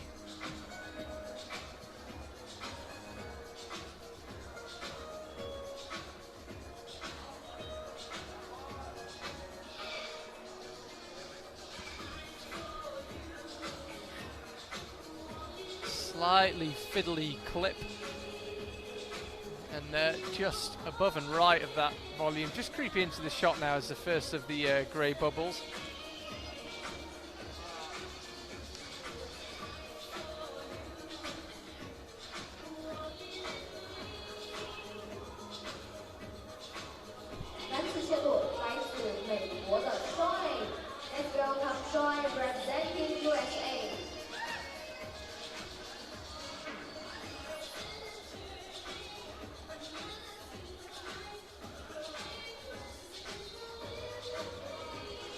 Sean Bailey's starting on the men's climb. Yeah, Sean Bailey just got on the wall, 15th climber out, 15th out of 26, actually 25 without Sean McCall. Remember, 8 slots in the final up for grabs. That'll be this evening right here in Xiamen. We get underway with the men first at 7 o'clock. We'll be live about 15 minutes before that, so do join us then. 7 o'clock Xiamen time. We are 6 hours ahead of Central Europe, 7 hours ahead of the UK, and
Sean's setting up now. It seems that the really tough move is not this one, it's the one coming up onto the pentagon. Yeah, we've lost a couple people there. Very controlled. Super powerful climber, Sean. Picked up a bouldering medal, you might remember, in Vail a couple of years ago. That was just last year. Yes, yeah, of course, yeah, 2018.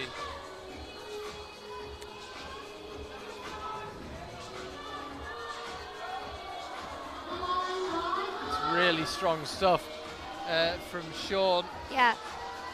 Moving up to near where we lost Jim and Timoa.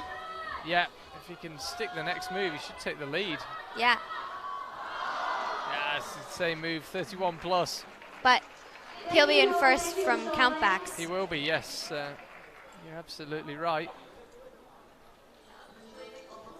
So, Christine Schranz now, Taisei Homer out next on the men's route. Not too far off, actually, getting to the stage where we'll know who some of our finalists are.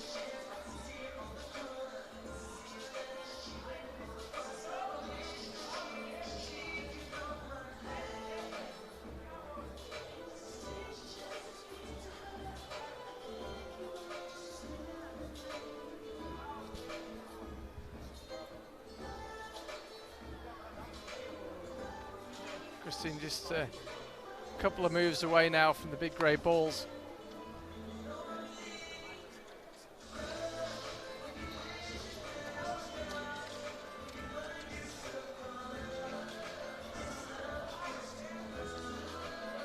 Now she is tall, Christine. I wonder if she can keep her feet on. Yeah, I mean, any time you can be not straight is better. Yeah. For a move like this. You're not at maximum reach. She definitely won't be anywhere near maximum reach. No. Is she going to use the hold out left? She doesn't appear to be looking at it. No.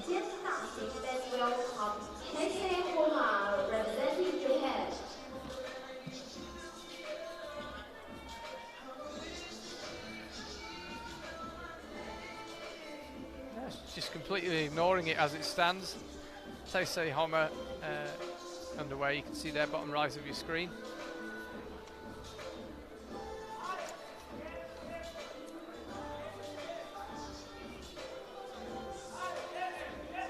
Okay, now Christine uses that left hand.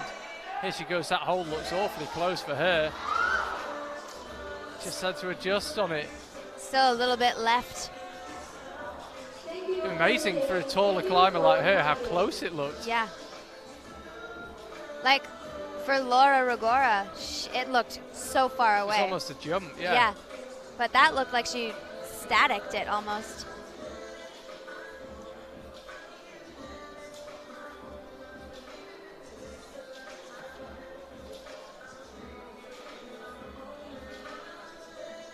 So that will be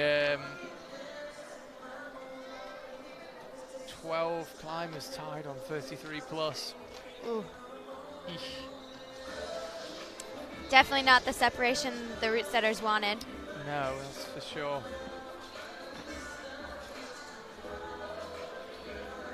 Natsumi Hirano will be the next climber to try her luck. I mean, given the fact though that we've got Evgenia Kazbekova has already got through it, and you look at who's to come. I mean, Natsumi Hirano, Natsuki Tani, Jane Kim, Yutong Zhang, Akio Noguchi, Mia Krampel, Luchka Rakovic, Ai Mori, Chen Se, Yanya Garnbrett. We could see 7 more climbers go through it. Yeah.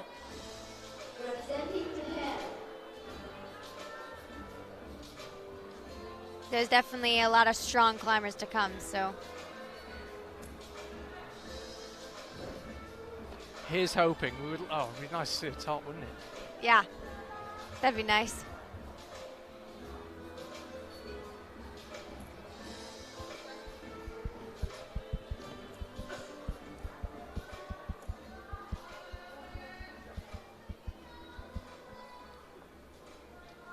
Taisei Homer just moving out right. He's on the final one of the black and red volumes.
so-called specialist through.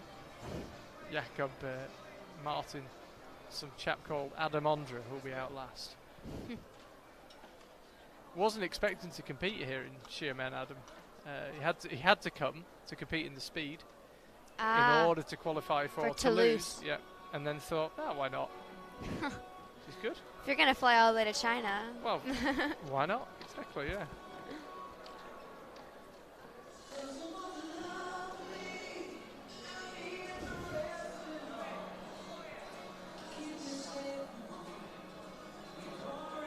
Poor Jakob can actually trying to climb while the DJ drops some clangor of a love song. Yeah.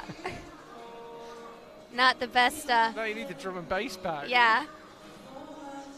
It's not the best hype up song. It's somewhat erratic, the DJ. Somewhat erratic. Natsuki Tani, by the way, is out on the mat. She's just started climbing. Haven't really got a clear view of it from our commentary position. But, yeah, it looks like she's just got underway. Jakob Konechny got a bit of a fight on his hands. Really strong young Czech climber.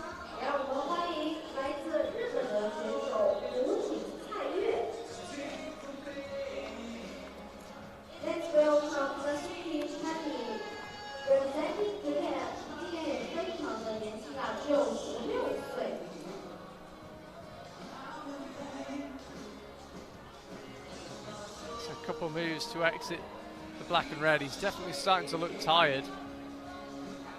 Needs to kind of regather his composure a little bit if he can.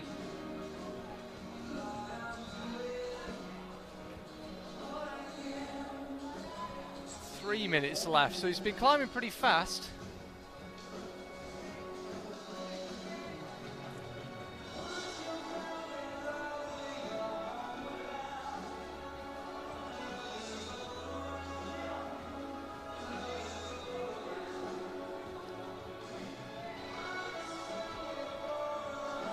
Just out on the move out left. He'd been looking tired for a while though. Yeah, he was fighting there at the top.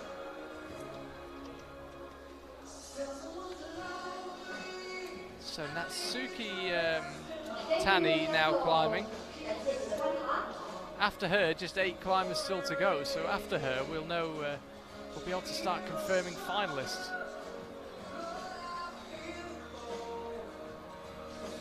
It's Meiichi Narasaki out next, the second of the Narasaki brothers out. Gotta say, they look nothing like each other. Yeah. I didn't know that they were brothers until I saw results at the first time they were both competing, and I was like, whoa. So Meiichi will be out next, as I say. It'll be all Japan for a while on the wall.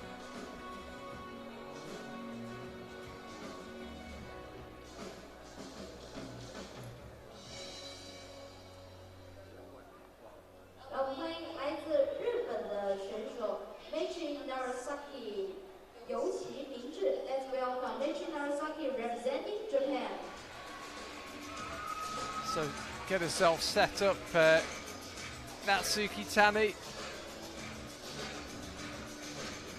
Again, quite a short climber. I think this move will feel a long way, but we've seen climbers earlier on get their left foot where her right hand is now, just as they go, and it has seemed to help a little bit. We've seen just about every method of doing this same move, and you can see the problem that we and the route setters have got now is that huge tie needs to get separated. We've got one developing on the men's side as well, albeit there's a little more separation thanks to countback. But we could really do with the last 10 or so climbers. Oh! Wow. Separating themselves. Well, she missed the jib altogether and then fell as she moved her hand right. But that was impressive amount of control on that pinch without having the jib.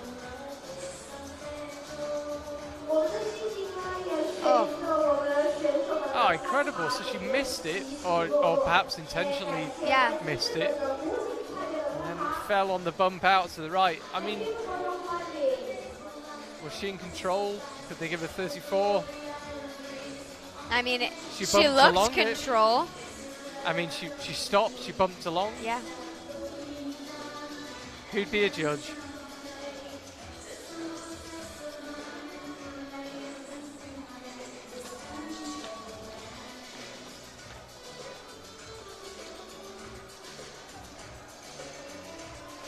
Well, interesting. I'll be interested to see what the judges give it. I wouldn't be at all surprised if that comes up as a 34. Yeah. Because she stopped, Yeah. made one move, made another. Still waiting. It all depends on if they have the jib marked as 34 or just the overall pinch. Yeah, that's true. Surely, if she can hold it though, then they might become 33.5. 0.5, yeah. Oh, who would be a judge? Wow. Oh.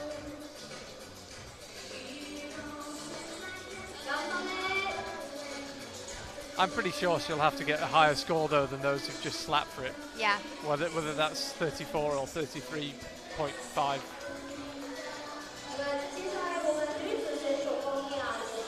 Well, anyway, let's focus on Meiichi Narasaki. A couple more moves before he's reaching the high point in his brother's currently holding.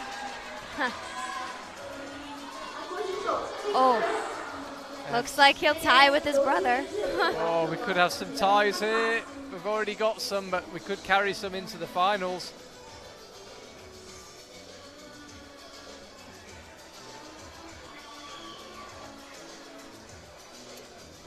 Natsuki Tani has been given 34. She moves into second place. Here's Jane Kim. Just the 29 World Cup wins. She's a legend. She is the legend. You get a chance to kind of spend any time with her in ISO or warm up with her at all? It's intimidating. She's so, she's such a legend. But not really, no. She's quite self-contained, hey? She just does her own Yep. thing. Yeah. In ISO, there's a lot of people all doing their own thing, and then, the small groups that all talk together and get ready to climb. But, yeah. What's ISO like here in this palace? It's interesting. Usually isolation doesn't have a lot of air conditioning. This is one of the first ISOs that I've been in that has a pretty good temperature control. And yeah, it's pretty nice. There's real bathrooms, which you don't usually find in isolation. So, yeah. That'll do. Yeah. No portaloos. No. That's what you usually end up with.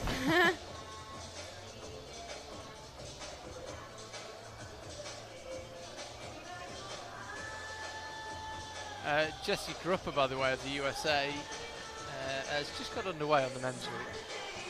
He had a really good day yesterday, topping both climbs. Yes.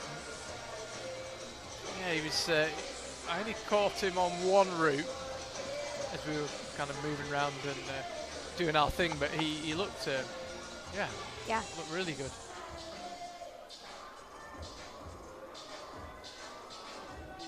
He's actually the first of the climbers out in this semi-final that topped both qualification routes yesterday. So from here on down, they topped both.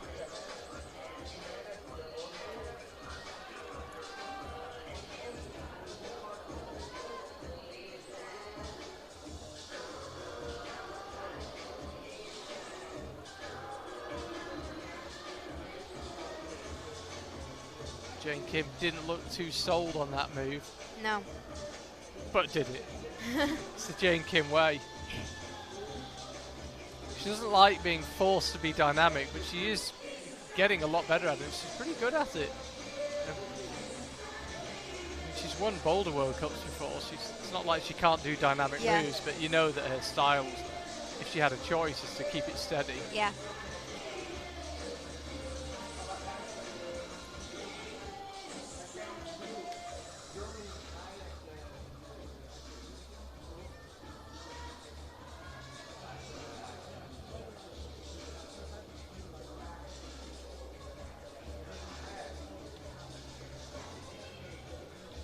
She's looking very relaxed so far. Sure he does. It's fantastic. Amazing to watch. She's done it enough times. No need to stress.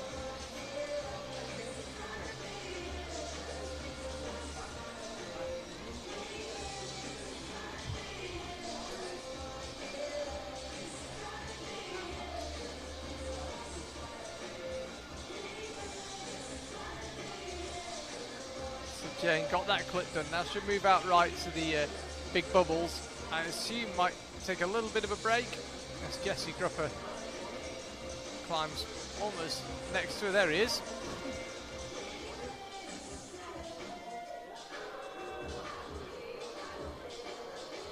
Come on, Jane. Come on, Jesse. Come on, guys.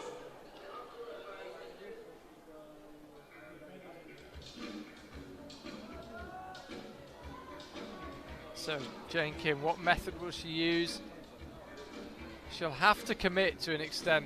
Obviously well, it's proved her wrong many times, but I don't think there's a way of doing this statically. Jane Kim will have to go. And she does it. Does. Accuracy was amazing there. Yeah, just right above that tick.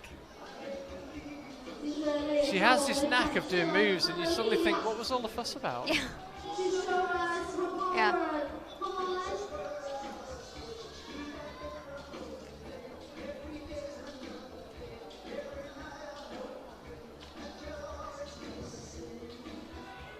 So Jane Kim is safely through.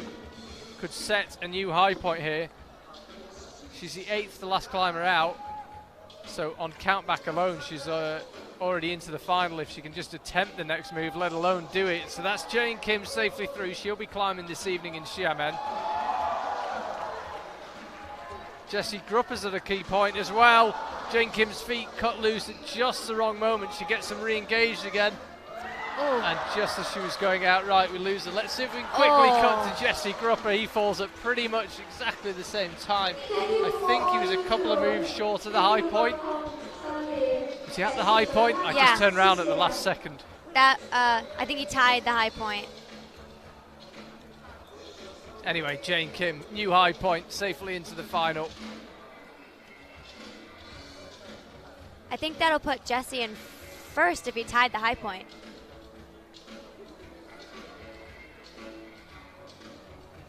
And he's the 8th, the last climber out as well, so if he is into first, that's him through. Yeah, he'd be in the finals.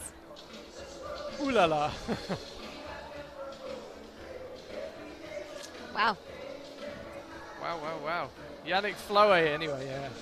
Next climber out. Yutong Jiang of China climbing next on the women's side.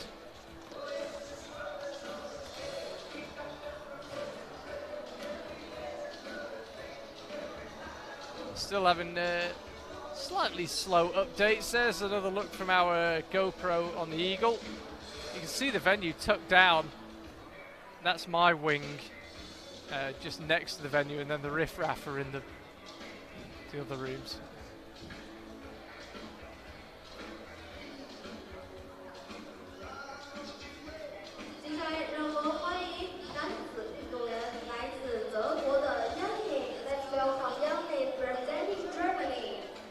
Well, the mobile cameraman's making me dizzy.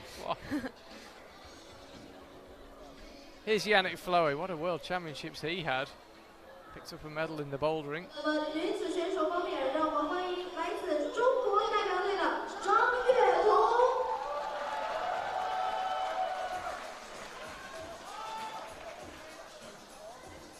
Yutong Jiang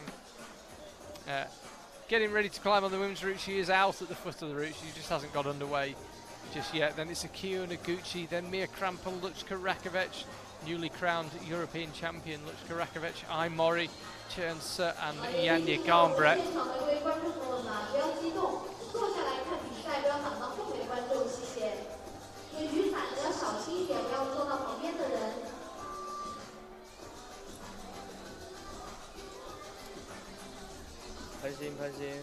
Just 6 climbers to go on both the men's and the women's side.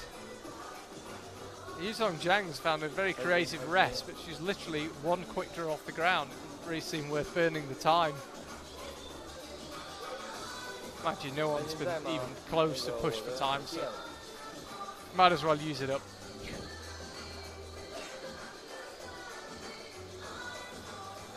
3号3号 no battery。我没电了，机器没电了。Jane Kim, by the way, 38 plus was her score, and Jessie Grupper does move into first place. Into the final. You're allowed to be happy. That's perfectly permitted. I have to maintain Yeah, that's so cool. professionalism. Yeah, so Jessie will be in finals. Ah!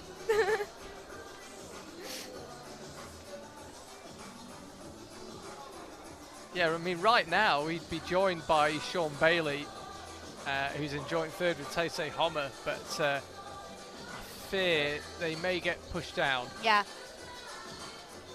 If anything, by countbacks, if it comes down to that, but Sadly, there won't be any American women through. Margot Hayes ended up, as it stands, 14th, and the Xiamen down in 18th. Again, they could get moved a bit further down. Here goes Yannick Floe. Thank you, Yannick. Thank you Just for short. watching. A couple of moves short of the high point. Won't be enough for a place in the final. Yutong Zhang, meanwhile. 是为我们的中国选手张悦彤为大家说加油成功。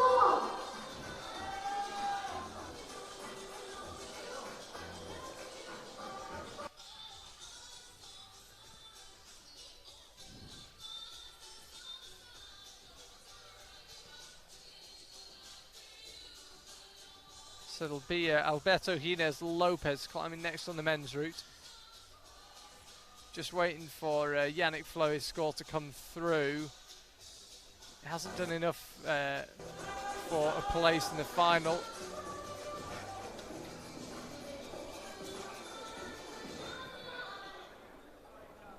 So Yutong Zhang, the next to try her luck. We've seen two climbers get through the crux 33 plus move.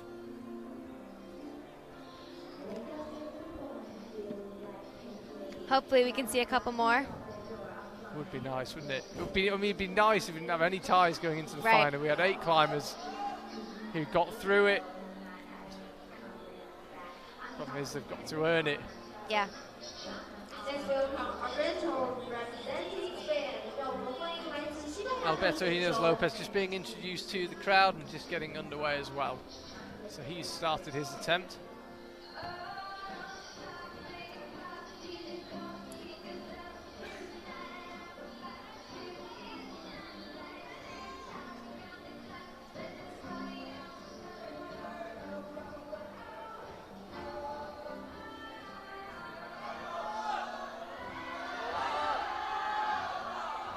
Big cheer from the crowd, and that's why she's safely through that move.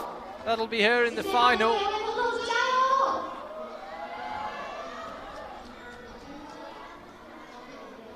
Yes, almost certainly going to be a place in the final for Yutong Zhang. Do the few more moves in case countback became an issue. Heel hooks in place. She's looking pretty steady so far, I have to say.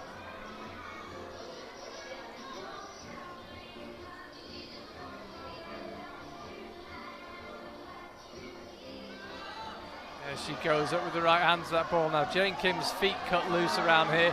Yutong Zhang is staying nice and in control. And this route, which looked like it had a real stopper move on it, suddenly looks very toppable. Yeah. Oh, and that's a new high point. That was a massive cheers here for Yutong Zhang. The crowd filling up nicely here in Xiamen. Oh! That won't have done their nerves any good. Her feet cutting loose, but she's only got one more hole to go. Just need to get the quick draw clipped, and that'll be our first top of the semi-final.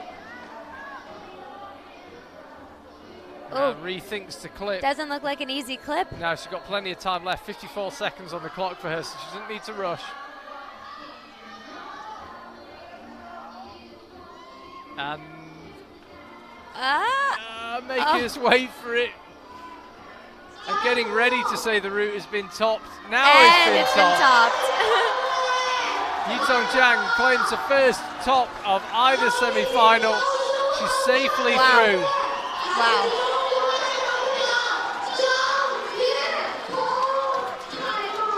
Very impressive. She lowers past Alberto Hino's Lopez. Speaking of scores, by the way, good call by you. Natsuki Tani's now been revised to 33.5. Huh. So still enough to move her above the ties on 33 plus. But yeah, not 34 as I originally speculated. So we've had a top on the women's side. It was Yutong Chang who got it. Will we now see a run of tops? Let's stick with Alberto Hines Lopez. He's up to the pentagon hold. It'll be Akio Noguchi climbing next.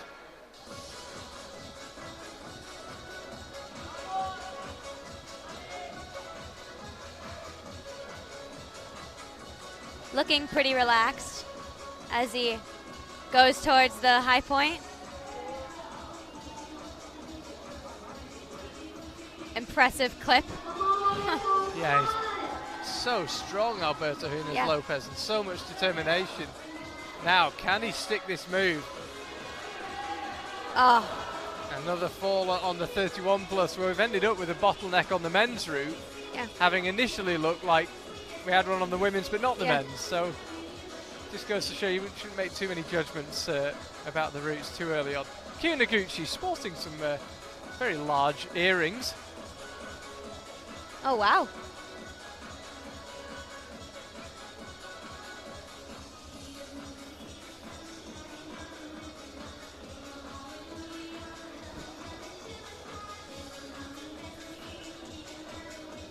I initially thought they were those ones where you get them enlarged, but The gauges. yeah, that would I would imagine that would be particularly un-Japanese. Probably. Yeah, Home World Cup for Akio Noguchi next weekend after we had a Home World Championships for her in August. Things went pretty well. She came within a whisker of winning a World Championships, which she somehow never managed to do. Wow. It doesn't seem possible that Yeah. she hasn't won a World Championship. Kokoro Fuji climbing next on the men's route. Seen, yeah, big tie then on that men's route, around 31 plus. Could someone find a way through it? Hopefully. It would be nice, wouldn't it? Be nice to see a top on the men's route as well. Our frustration at the women's route has disappeared now. It's been, Yeah. now we're frustrated at the men. We want someone through 31 plus. Yes.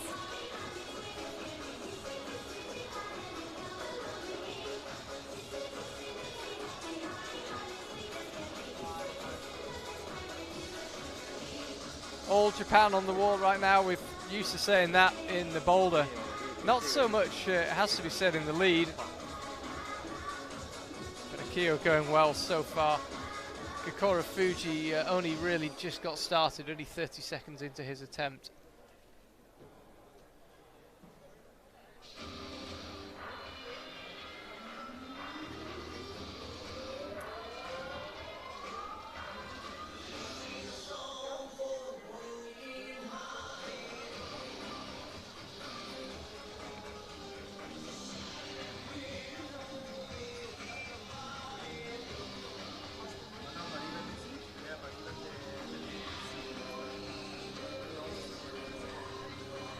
Akio shaking out before heading up to those big grey balls. One of the taller climbers. I think it was Christine Schranz who really showed to me just how close the hold looks if you are tall. So it'll be interesting to see what happens when Akio gets there. Yeah. As it is, she's taking things pretty steady. She's used up 2.5 minutes already of her 6. She won't have much opportunity to rest in the top half of the route if she finds a way there though. So time unlikely to be a factor.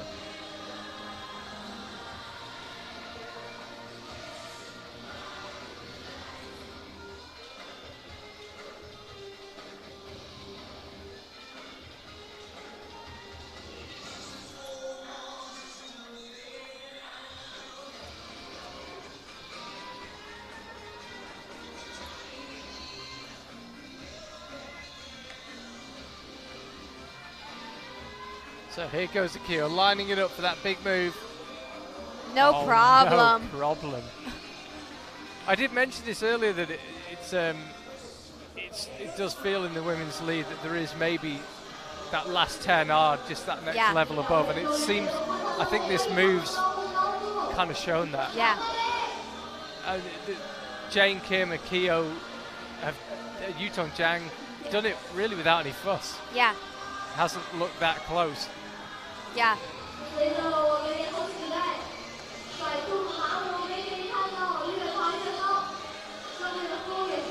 Akio putting her famous flexibility and mobility to good use there. Here she goes, looking very composed so far. That is her safely into the final by attempting that move. The fact that she stuck it will help her ranking. Couldn't quite find her way to the top, but she has found her way into the final. Kokoro Fuji is also off. We'll get a replay of him in just a second. Here he goes. It looks like he got his legs a little bit too far out to the left. Frustration for Kokoro Fuji after a good qualifier yesterday. That should be second for Akio. Third around Jane Kim. Well, let's just confirm actually. Here's Kai Harada, the Boulder World Champion from last year in Innsbruck.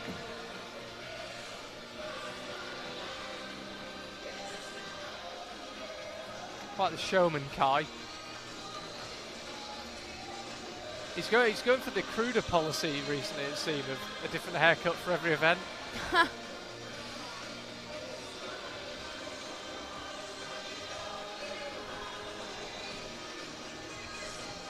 Mia Krampel will be climbing next for the women's route. She's also out, actually. She's just alongside Kai and going to get started at pretty much the same time.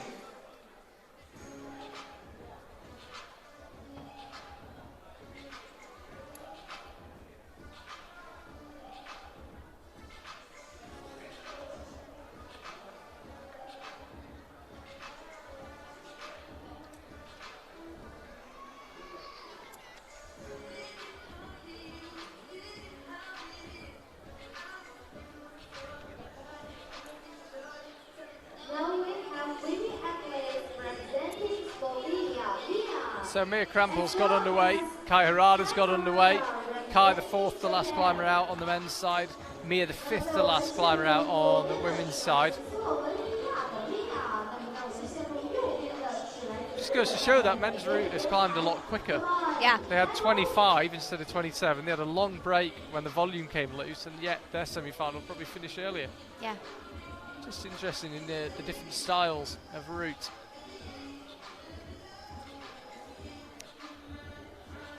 Now I think the route setters blushes are going to be saved here actually, because the highest ranked of the 33 plus climbers is now in 6th, with including Mia 5 climbers to go. So I think that tie will actually get pushed out of the top 8, which they will be very relieved about, I'm sure. Very. Because it's a massive tie right now, as it is 8 climbers there, so we could have ended up with a 15-person final. Ooh. Yeah. I think our TV director from Chinese TV might have had something to say about that as well. So looks like we're going to avoid that.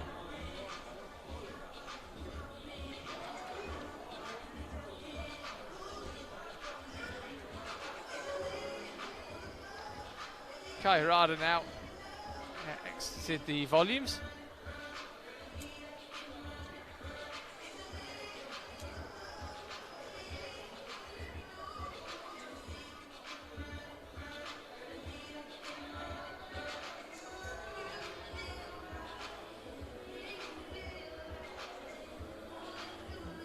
Let's have a look at Mia. We lost her very low down. Oh, foot slip. Wow. Big foot slip. I think that's actually sadly will leave her in last place. Ooh. Happens to the best of us. Oh, Kai Harada's flexibility, that's pretty impressive.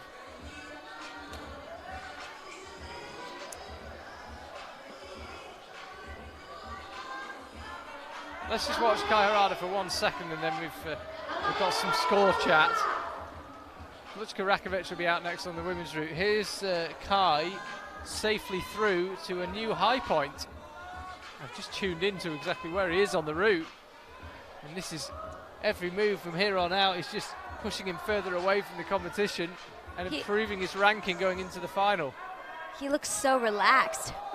He looks, completely calm. I suddenly looked up at the wall Oh. and realised where he was. He couldn't find a top, but he could get hold of the top hold. And he will move into a comfortable first place. Apologies, I suddenly looked over and suddenly thought, oh wow, look where he is. We were watching a replay of Mia, who fell unexpectedly. Kai quietly powered through the move that stopped some of the world's best climbers. And he is safely into the final. For the men's results, it looks like both Jesse Grouper and Sean Bailey have guaranteed a spot in finals. With only 3 climbers left, Sean Bailey's in 5th, so that's really exciting for the U.S. to have 2 guys in the finals. Doesn't happen very often.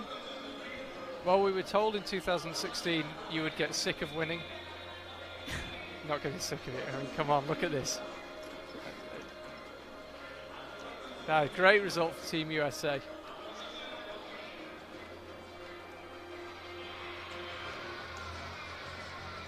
It looks like we could possibly have 9 men in finals, though, because there's a tie at 5th place between Sean Bailey and Tese Homa. Is that? I feel if we don't get a tie in the men's or the women's, we'll have got off lucky here. Yeah. If we end up with 8 and 8 after the way these qualifiers and semis have gone, it'll be a bit of a lucky break. Yeah. Here's Luchka Rakovic, a couple of weeks on from being crowned European champion in Edinburgh. Very different conditions there. Freezing cold, basically. Here it's stinking hot. Yeah.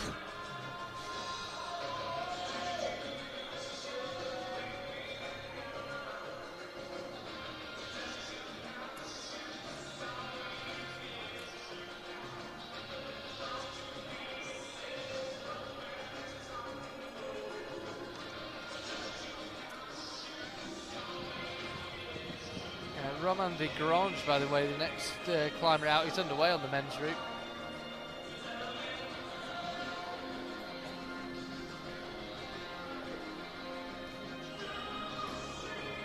Be interested to see how Romain gets on with this. There's a lot of kind of little crimps on volumes. It's an endurance route. I think he might like it.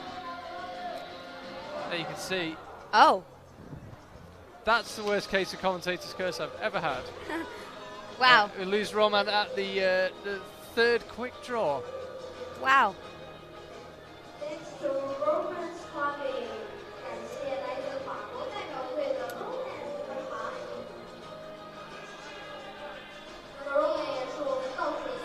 Let's stick with Luchka Rakovic from now. I was just saying how much I thought he'd like the route. I don't know why I do it. I do it every time. Always ends the same way. Never learn. My enthusiasm gets the better of me.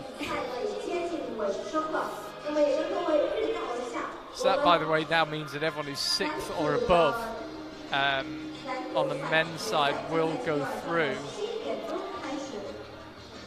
So it looks like the tie in 5th won't come down to the 8th place. No, we might end up with 8. Yeah. Luchka Rakovic do set us a favour by finding a way through the 33 plus move as well, kind of tidy things up over on the women's side.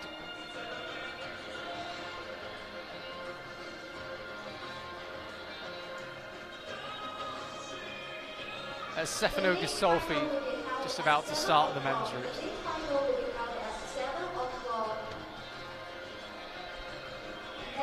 Luchka levering up now. Here she goes. Oh, and she missed it. Another on 33 plus. Wow.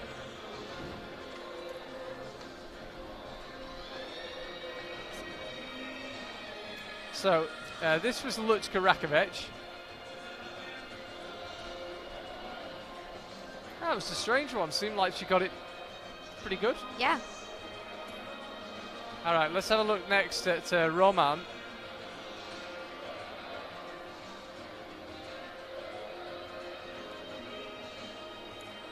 Yeah, that puts Luchka in 6th place at the top of the 33-plus tie. In 6th. Yeah, So, okay. with 3 climbers left to go. So they've all got to finish ahead of her, or we get this massive final. Well, no, she's above the tie. Ah, because of countback. Yeah. Ah, right. Okay. There's a My huge apologies. tie for 7th. Yes. So we. There's 8 climbers in a tie for Yeah. 7th. 让我们欢迎来自日本代表队的 So 2 out of the 3 need to get through that move, Yeah. or we will end up with an enormous women's final. Ooh. Yeah. Or at least get to that move. Yes. Yeah. Yeah. In fact, it will depend on, as you say, countback. But yeah. Let's see some tops. Let's see some tops. We haven't seen the top on the men's route yet. Stefano Gasolfi's climbing, by the way. You can see him on the screen. I had a chat to him yesterday. Seems on good form. I mean, we've talked a little bit about Toulouse and the Olympic selection event that's coming up. There's a 3-way battle, really, to get the 2nd Italian slot for the men at the Olympics. Because Ludovico Fasali is already... That's power from Stefano Gasolfi. Ludovico Fasali's already booked his ticket. You can only have 2 from each country. Yeah. And there's Stefano Marcello Bombardi and Misha Bakoruaz Yeah. all kind of gunning for that 2nd spot. Yeah. So there's a bit of competition within Team Italy as well as with other climbers. Yeah. And Stefano very much focused on Toulouse.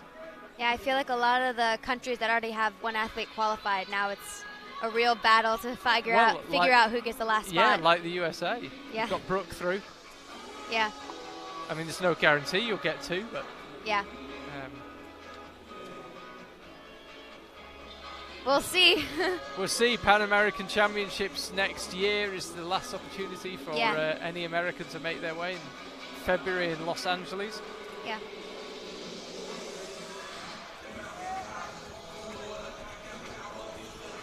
Stefano having to battle hard for these moves. He's been back in Arco in northern Italy for a week or so before coming out here, getting some climbing done. Climbed a little bit with Adam Under in the last few weeks. How is his fitness holding up on a competition lead route?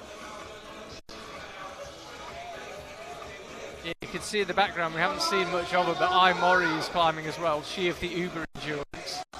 Oh, and Stefano falls low down. He'd started to show a bit of fatigue a few moves before that. Yeah. Let's stick with Mori. 那我们的男子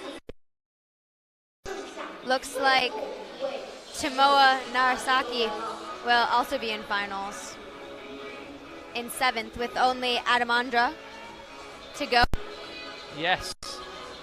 So both of the Narasaki brothers. Yeah, well, In you finals. asked what it'd be like to compete against each other. Yeah.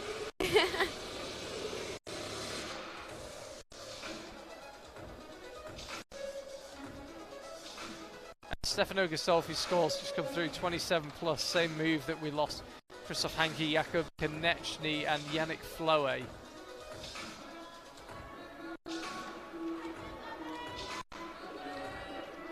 Spare a thought for poor Jim Pope, currently sitting in 8th place with Adam Yeah. Ondra to come. And the frustrating thing is, he's got the same score as Yeah. the person second. Mori, meanwhile, misses the 33 plus move. 运动员了，来自捷克的选手。 So she gets 33 plus. She didn't make 34 or 33.5 as we saw earlier on. There's Adam Ondra.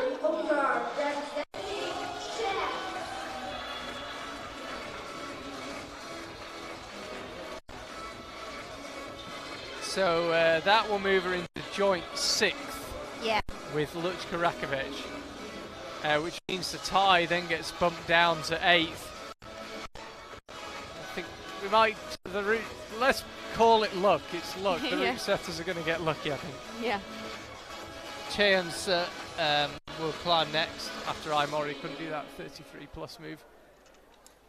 Here goes Adam Ondra. It's sitting in 8th, who would be placed by Adam.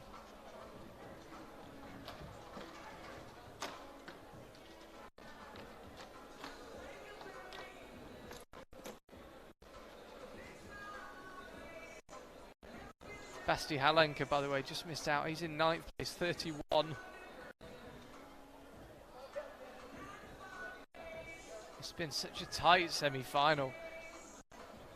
Both the men's and the women's. Really, on the women's, it's come down to can you get through that move.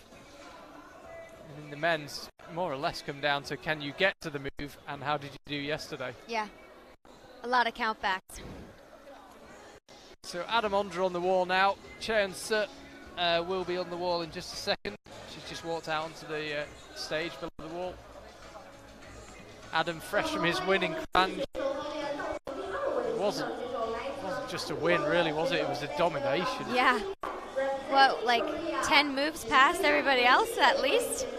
You were in the hall as well. Yeah. It was amazing. It was crazy. Nobody even came close.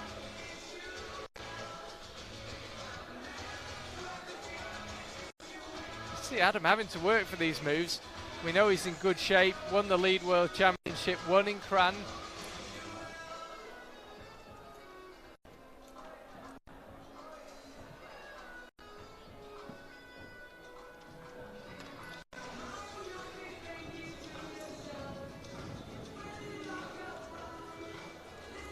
He's speeding through the black and red volume section, though. Yeah, he's got that incredibly quick climbing style.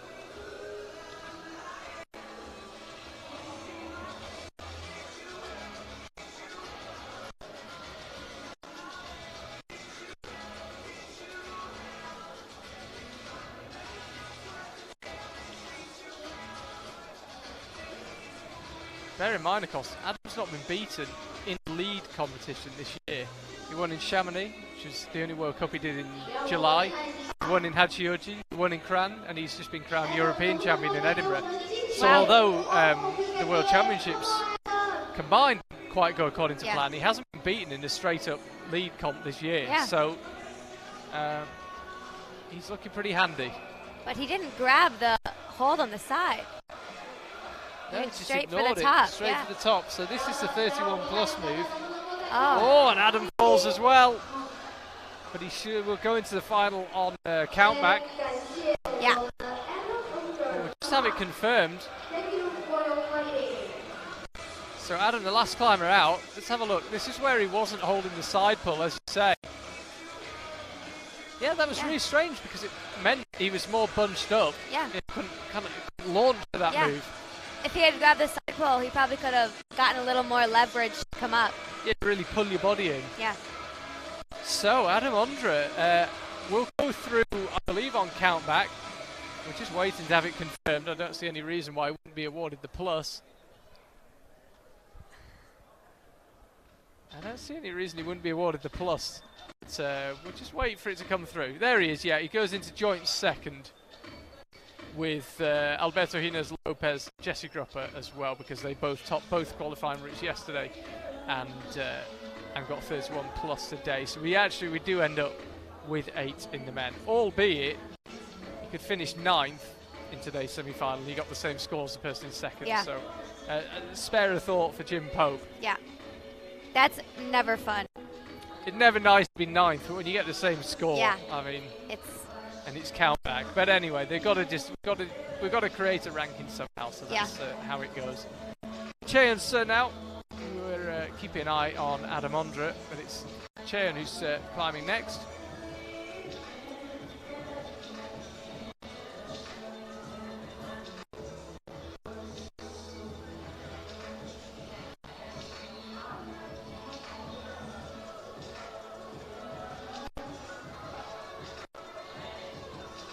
And she sticks the 33 plus move, no problem. Yeah, no. It was, as I say, it almost looked like a non-event for the top end climbers who were getting through it.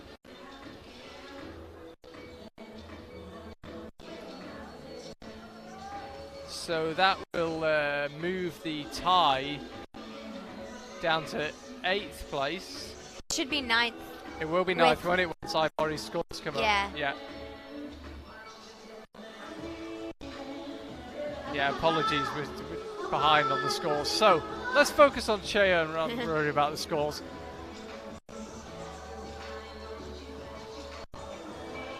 So the triangle, you can see the top beckoning. We've already seen the route once by Yutong Jiang.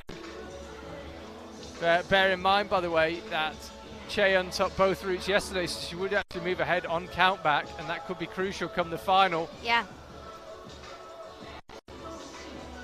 Oh, it looked like the feet just cut loose, but Xiamen's still looking absolutely unflustered, even chalking up on the last hole to make sure that she can clip in control. And that's a top. That is a top. That's her into first. Yanya Garnbrett still to come. Yanya found a top on both qualifying routes yesterday, so if she can top out, they'll be tied in first going into the final. Could potentially come down to time on the final route. Never feels a satisfying way to decide a comp, but could come down to that. Chance has done her bit. So one more climber to go, and it is Yanya Garnbrett. How many times have we found ourselves in this position? And that's how it stands. You can see there, Kai Harada in first place, 35 plus. No tops on the men's side. Alberto Hines Lopez, Jesse Grupper and Adam Ondo. Time for second. Meichi Narasaki, fifth. Time for sixth was Sean Bailey and Taisei Homer. And then Moa Narasaki in eighth. 4 Japanese climbers through to the final. 2 Americans, a Spaniard and a Czech. Wow. And a bit lower down the order, Stefano Ghisolfi would be disappointed with that. Wasn't even the highest ranked Italian as it turned out. Marcello Bombardi finished ahead of him. Here's Yanya Garnbrett, last climber out. We can give her our full attention.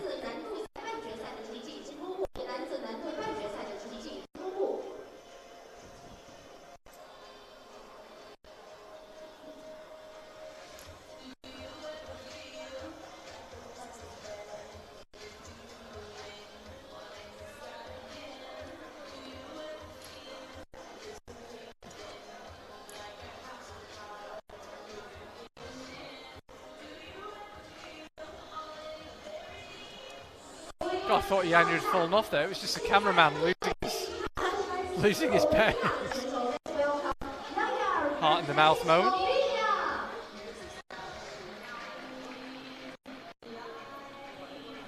Just a funny one, by the way. Mori's score is not coming through, even though Xiamen says it is. Huh. Wonder if there's an issue. Well, as it stands, if Mori's score, for whatever reason, I don't know, she stood on a bolt lower down or something isn't good enough, and Yanya doesn't make it, we will have a 15-person women's final. So imagine the route setters are leading the cheering down the front for Yanya, actually.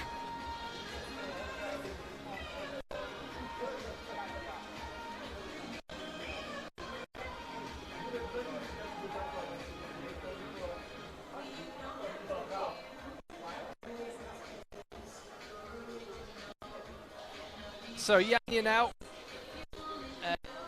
getting pretty close to where it will really count.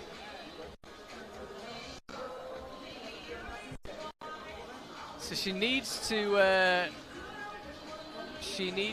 attempt the 33 plus move. She doesn't actually even need to stick it, and she'll tie for joint 7th with Luchka Rakovic. However, I think she would quite like a top. She'll have a pretty good idea from. She would have been just off to the side of the wall, so even if she didn't see the top herself, she would be well aware what happened. Definitely heard it. Yeah, exactly.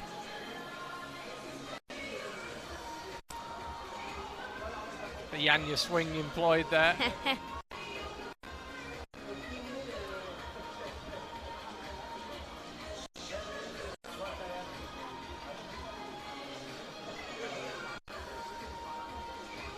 So needs to attempt the 33 plus move, remember.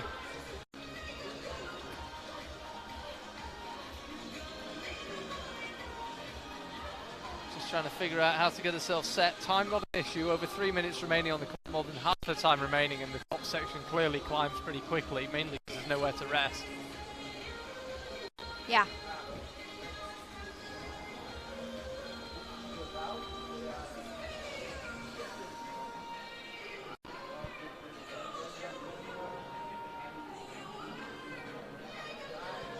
So here goes Yanya. This for a place in the final. Oh, how on earth did she hang on to that? Well, that's her into the final. Looks like we won't have 15 people in finals. No, we will not be having 15 people in the final, even if there is a problem with Imori's score.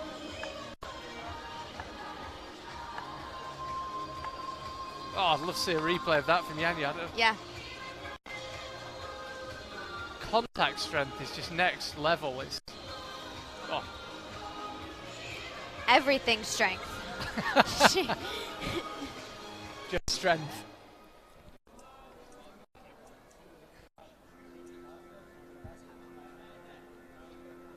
Jesse Gruffer just walked past us, pretty happy man. He should be. He's sitting pretty for finals. So, Yanya, the final climber on the wall, already booked her place in the final. Crowd basically silent, just quietly watching to see if she can claim a top. Oh! That was risky. That was risky. Oh, Yanya Garnbret putting on a show here.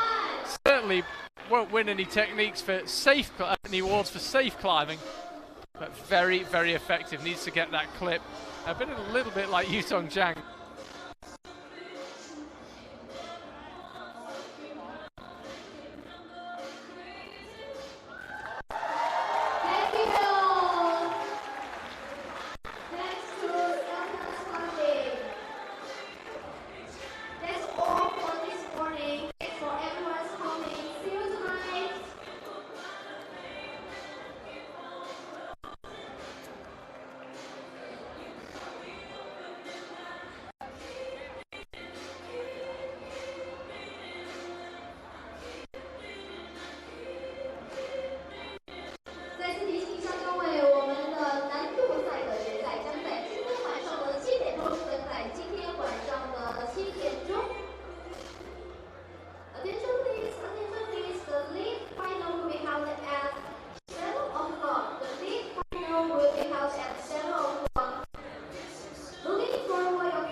开心，你问一下，我们可以收了吗？你问一下。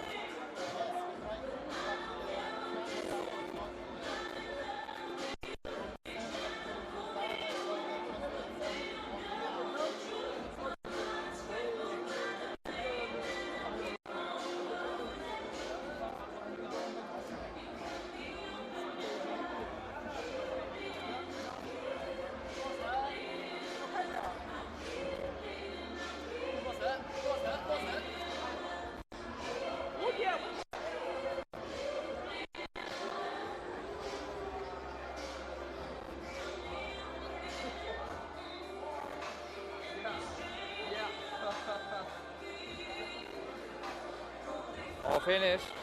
All finish.